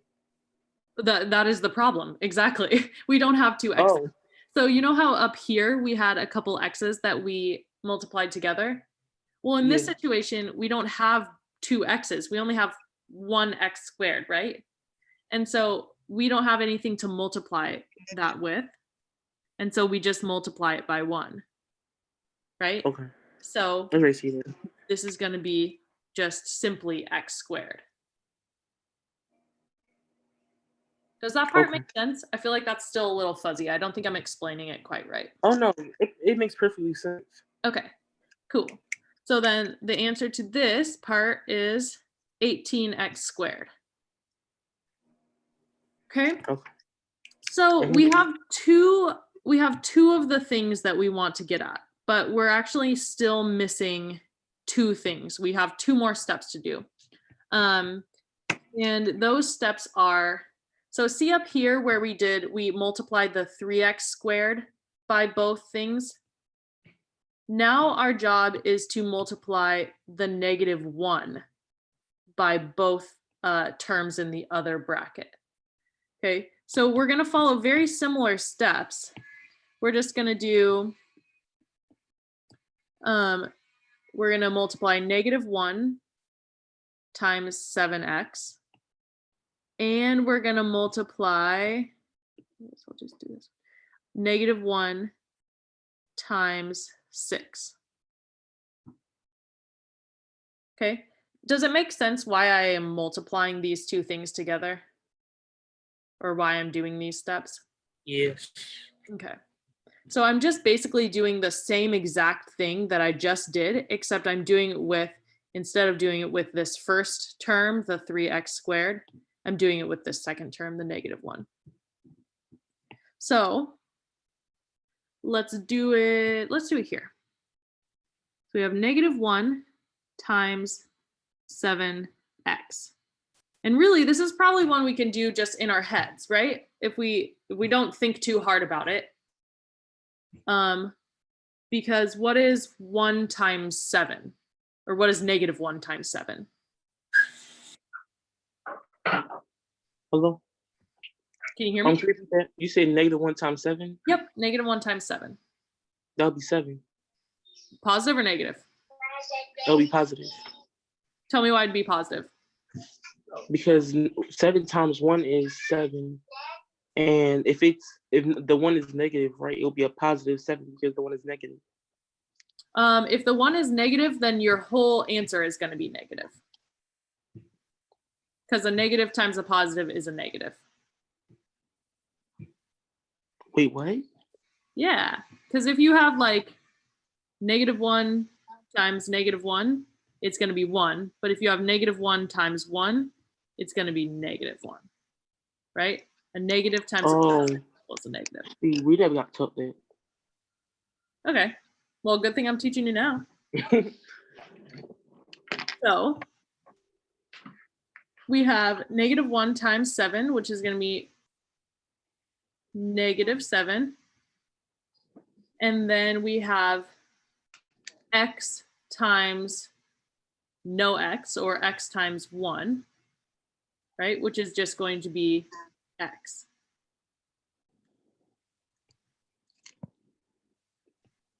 So this whole answer is just going to be -7x. Does this one make sense? I feel like maybe I went a little crazy on it. Yeah, I was kind of confused because this is like, because I could see the green line, the arrow, and I was confused, like, why would you start with the green arrow first instead of starting with the red arrow? Well, the purple arrow first. Oh, we already did that. Oh, never mind. Yeah, we already did the purple and the red. So now we're just moving on to the second ones. Oh. So we multiply 4 times? Yeah, you have to, yes, that is a great thing to keep in mind. You're going to have to do 4 different multiplications in order to solve this equation right here. Okay. Okay. So we did, let me just number them. We did the first one here. We did the second one here. We're doing the third one right now. And then we'll do the fourth one right here. Okay. Yes. And then see the green one. Does the green one make sense? The -1 times 7x? Yeah, it makes sense. Okay, cool. Let's go to the last one then, and I'll do this one in sort of a yellow color. So we're doing -1 times 6. Okay, and using the rule that we just learned, if you have a negative and a positive together, if you multiply them, then the answer is going to be negative. So what is -1 times 6?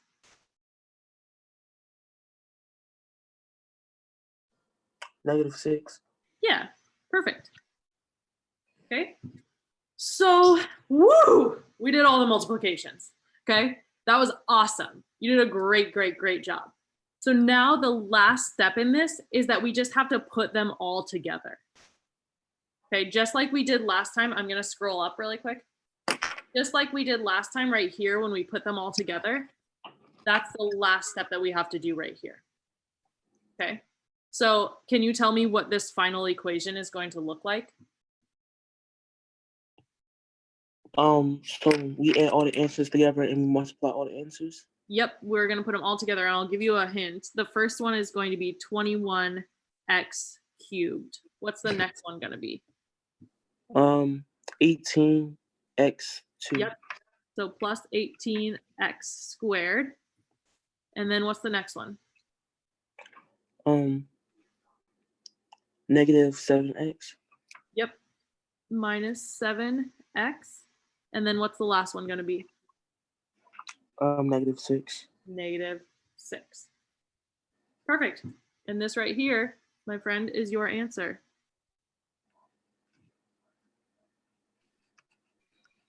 Okay. Hold on, so we don't answer, because our teacher just do too much with this. Then she will multiply all those together. She will multiply them all together? Yeah. I'm not sure why she would do that. So why don't we just keep it like this for now? Because I'm not, oops. Whoa. I just realized a cool thing that I can do. Okay, yeah, let's keep it like this for now. And then if she wants it different, then she can give us some feedback and tell us how she wants the final answer written, okay? Okay. Okay, cool. Okay, let me look at the YouTube really quick. Did Naya ask a question, Miss Joni? I see that, or maybe Squirrel did. Yeah, that was Naya. She said, what do B equals? I think y'all had got to it though and said that B was just kind of B, so her question might be answered. Okay. Okay, yeah, Naya, if you have any more questions, you can type them in, and I'm looking at the chat and I can try to answer them, okay? And if not, I'm just gonna keep going with factoring. Okay, Mara, you ready for the next one? Yes. All right. Are we doing factoring? Yeah, we're doing factoring now.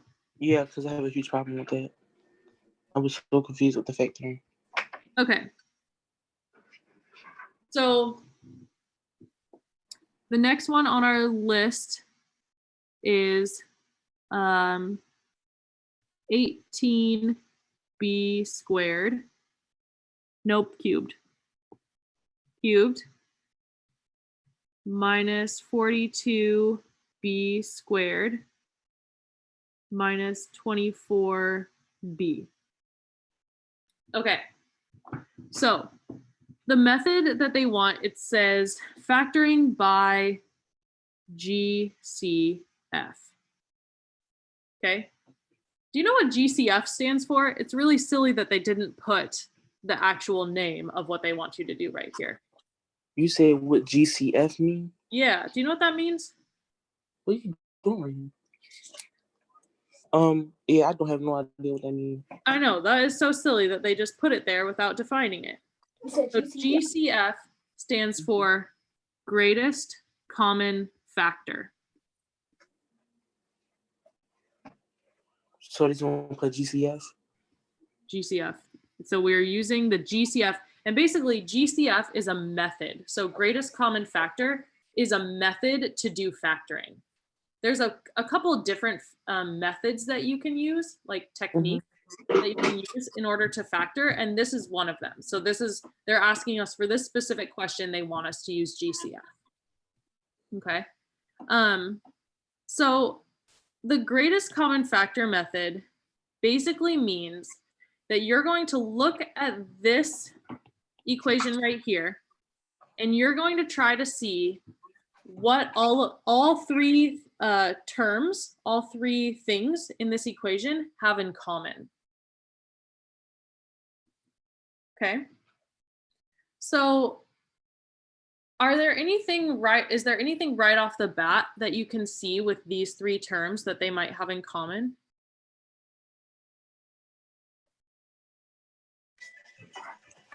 I'm sorry. I had to mute it real quick because a lot of noise going on. That's okay. Can you repeat that? Yeah. So what we're going to do with greatest common factor, GCF, is we're going to look at this and we're going to see, we're going to try to pull out something that all three of these terms, this one, and this one, what do they have in common? And so that's the first question that I'm asking. Can you see anything in these that they have in common? Well, the 18B and the 42B, they both have the 3 and the 2. I forgot the power. And they all have B's. Yeah, they all have B's. So that's great that you noticed that this has a cubed term, this is a squared, and this is just a 1, right? And they all have B's. So the first thing that we know that we can pull out of this is a B. Okay, so I'm going to do that right now. I'm going to, basically what I'm going to do is I'm going to take a B from each of these, and I'm going to put it outside of the bracket. Okay, so when I take a B away, I'm going to be left with 18b squared minus 42b minus 24. Okay, so the reason I did that, the reason why these numbers go down from 3 to 2 and 2 to 1, and there's no b here, right, is because similar to when you, Like, remember when we were adding b's together and we had a b to the 1 and a b to the 1 equals b squared? Well, when I'm subtracting, I'm taking one out, it's a similar concept. So if I have b cubed minus b, because I took it out, I put it right here, then it's just going to equal b squared. Okay, so I basically just take out one of the b's from each of the terms. Does that part make sense? Yes. Okay, cool. So the next thing that we're going to do is we're going to look at these. So we're all good now. They don't have any more b's in common, right? And so we can't pull out any more b's. So now we're going to focus on the numbers. Okay. And we're going to try to pull out a number that each of these, or a factor that each of these has in common. Okay. So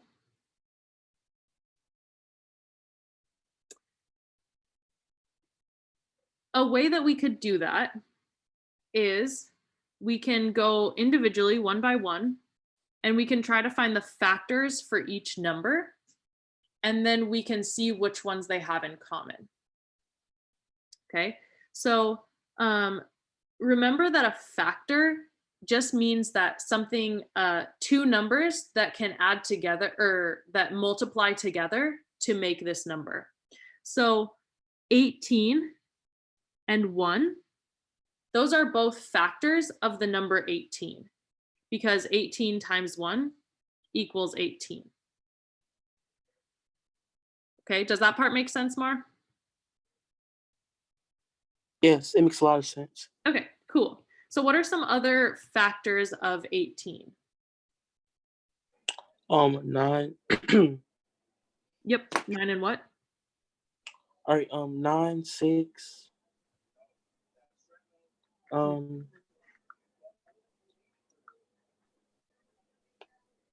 Yeah, I think you got them. What number goes with the 9? So 9 times what equals 18?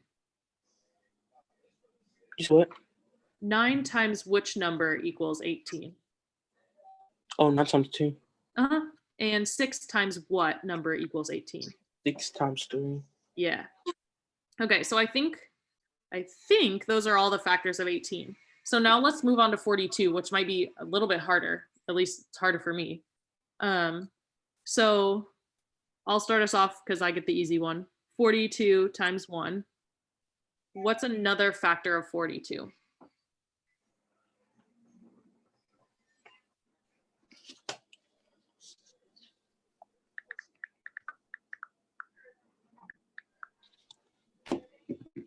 And I'll give you a hint, Mar. The next number, it's going to be something times 2 equals 42. So what would that number be? 6. Actually, 6 is definitely one of them, but that's not what's times 2. It would be 21 times 2. But let's jump ahead, because actually I think you're getting at a really good thing. So if we do 6 times what equals 42? And we did this one earlier, actually. 6 times 7 equals 42. Yeah. Okay, cool. So already we can see, and this is really great that you pointed it out. Already we can see that there's a 6 here in the 18, and there's a 6 here in the 42. Okay. Now just to be complete, let's do the factors of 24, but I think that I think we can figure this one out, right? So 24 and 1, that would be a factor of 24. We've got 12 and 2. We've got 8 and 3, right? Because 8 times 3 is 24. And then we get what? What's our next factor?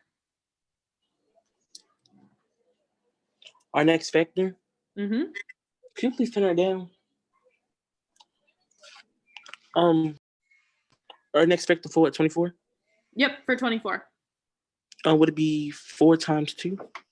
Not 4 times 2, but it's 4 times a different number. I'll give you a hint. 4 times 3? Nope. Keep going. Hold up. Is it 4 times 6? Yeah, 4 times 6. Okay, so we found that in each of these numbers, 18, 42, and 24, that they all have a 6 in common, right? So, as one of their factors. So what we can do is out of each of these numbers, out of the 18, out of the 42, and out of the 24, we can pull a 6 out of those and put it next to our B right here, okay, outside our bracket. So what we can do is I'm gonna go down and I'm gonna say, if I put a 6 here and a B, okay, then I have to figure out what is left in my bracket. We know that there's gonna be a B squared. We know there's gonna be a B, but we have to fill in the rest of the numbers. Okay, and this is actually the easy part. So the other numbers that are gonna go in the bracket, remember that we pulled a 6 out. So all we're left with is the 3. And so we're gonna drop that 3 down. Okay, so it's gonna be 3B squared. Then we pulled this 6 out. So we know that all that's left is the 7. So we're gonna drop the 7 down and it's gonna be negative 7B. And I'll say that the only reason it's negative here is because it was also negative up here. Okay, so we just took that negative and we put it down here. Okay, and again, this one, it was negative up here. So we're gonna put the negative into the equation again. So for this last one, we know that we pulled the 6 out and we put it at the beginning right here. And so we're just gonna take the 4 and we're gonna drop it down to here. Okay, so what we get for our final equation is 6B times 3B squared minus 7B minus 4. Oh, okay. Yeah. So that's it, right? Say it again. That's it, right? Or you have to figure out that equation.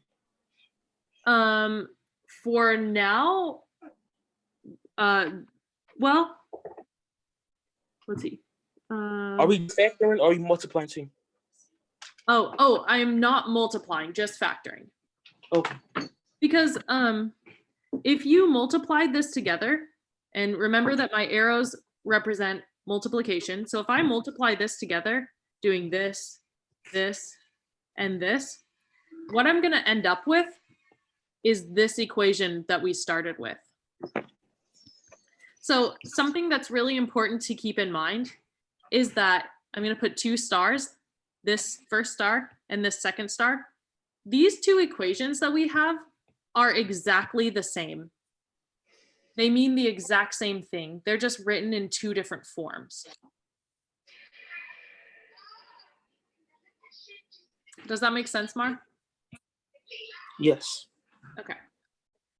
So again, if you multiplied this one out, multiplying is the exact opposite of factoring. So if you multiplied this out, you would get the original equation. Oh, okay. Okay. Let me screenshot this so I can always remember.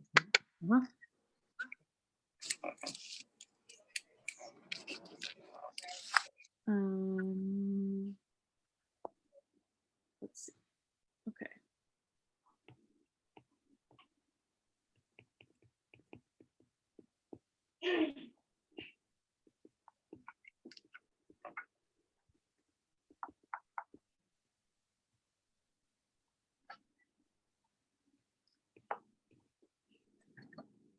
Okay. Do you want to move on to the last one? Sure. Okay. So just as a reminder, the 2 things we've covered so far today are multiplying polynomials. And then the second one was factoring by the GCF method, which stands for greatest common factor. Okay. Okay. Mm-hmm. The third thing that we're going to do is we're going to factor again, but we're going to do it by a different method. And this is the method of grouping. Grouping? Okay. Grouping. What do you mean as grouping? Say it again. What do you mean as grouping? That's a great question. So basically what we're going to do is we're going to group. So just to be clear, I'm calling one of these things, like if it's a group of stuff, I'm calling this a term, just so you know. So if that's, I don't know if that's like a common thing that you've heard before, but I'm calling this a term. So 21x cubed, that's a term. So what we're going to do is we're going to try to group multiple terms together. So let's say that we have 4 terms here, right? We have 1, 2, 3, 4 terms. And what I'm going to try to do is group them into 2 different groups and then factor them out. Okay. But the tricky part about this is that how do you know which ones to group together?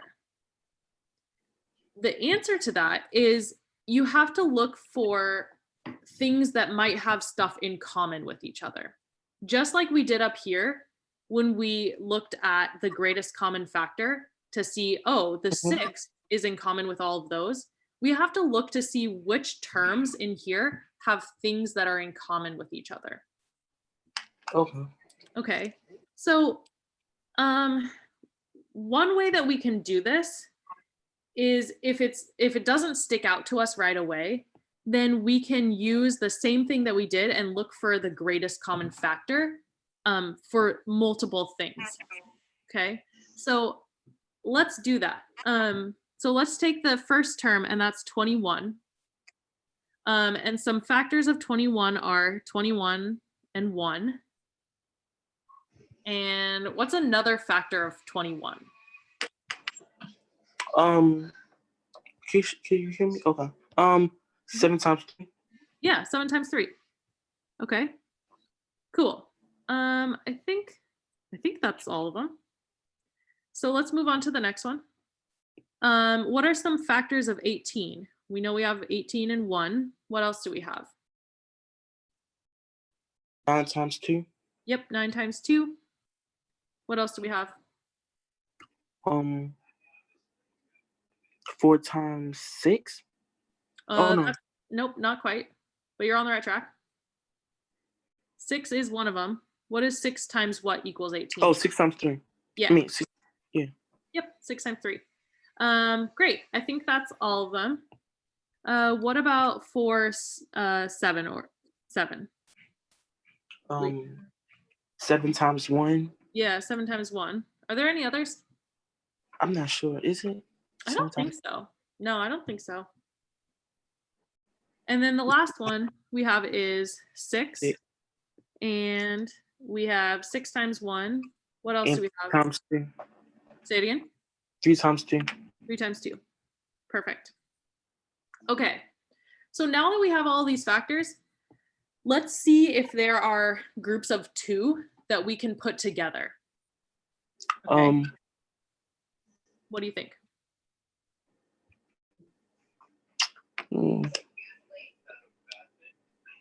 One thing that I noticed.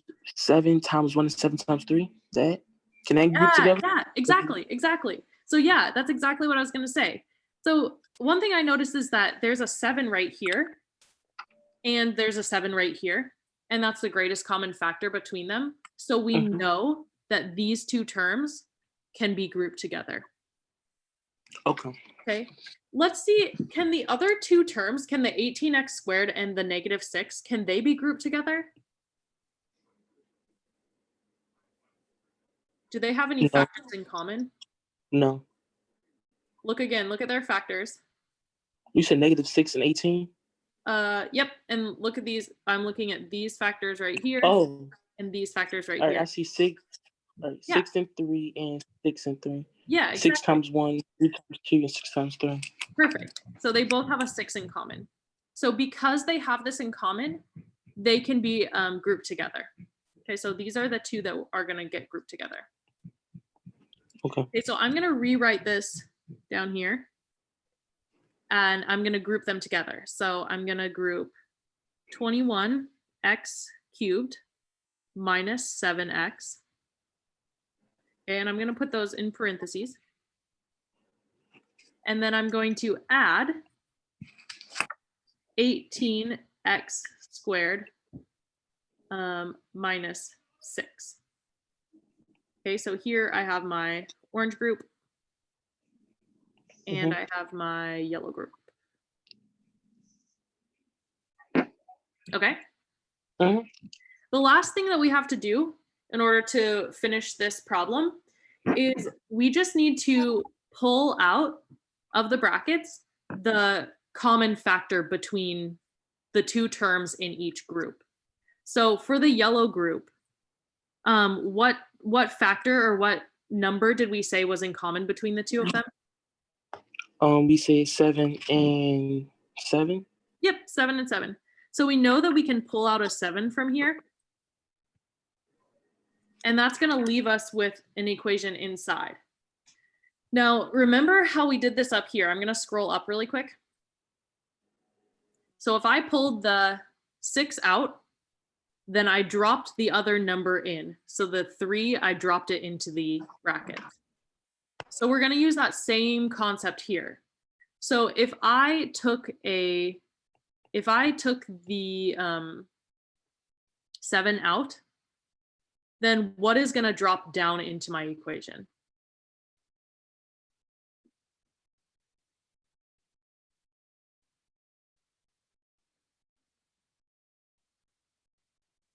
I'll give you a hint. 7 times this number equals 21. Oh, 7 times 3. Yeah. Okay, so are you seeing where I'm getting this from? I'm getting it from right here, right? Because I know that 7 times 3 equals 21. So I know that when I multiply these two things together, it has to equal 21. Okay. Okay, so it's going to be 3x cubed. And then my next one is the 7. So if I pull a 7 out of here, 7 times what equals 7? 7 times 1. Yeah. So I'm just going to have a 1x, right? Or if I didn't want to write the 1, I could just write minus x. Okay. Okay. Mm-hmm. And then, so can you help me do the second one? All right. So as I see when we was factoring, I see that we used the 6 and 6 twice. Yep. One of them was 18x squared 2, and one of them was -6. Perfect. So we do 6 times 3, which is 18, and because it's no x right there, I think we do 1 times 1, right? Yeah, you can just drop this x squared because we're not pulling any x's out. You can just drop it down and it's x squared. Oops. Okay. Okay, so it's 3x squared, you got it. And then what's the second number that's going to be in here? The 3. You already put the 3 in. Right here. Oh, my bad. It'll be 6 times 1, right? Because yeah. Perfect. That's absolutely perfect. So I'm just gonna write it. Yeah, that's great. So this right here is your final equation. Okay.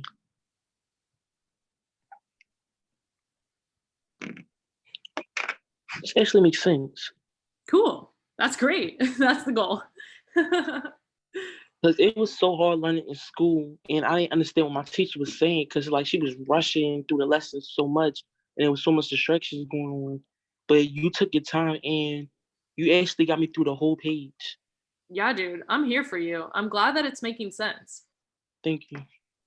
So we're out of time for today, but I know that you sent another picture. Yeah.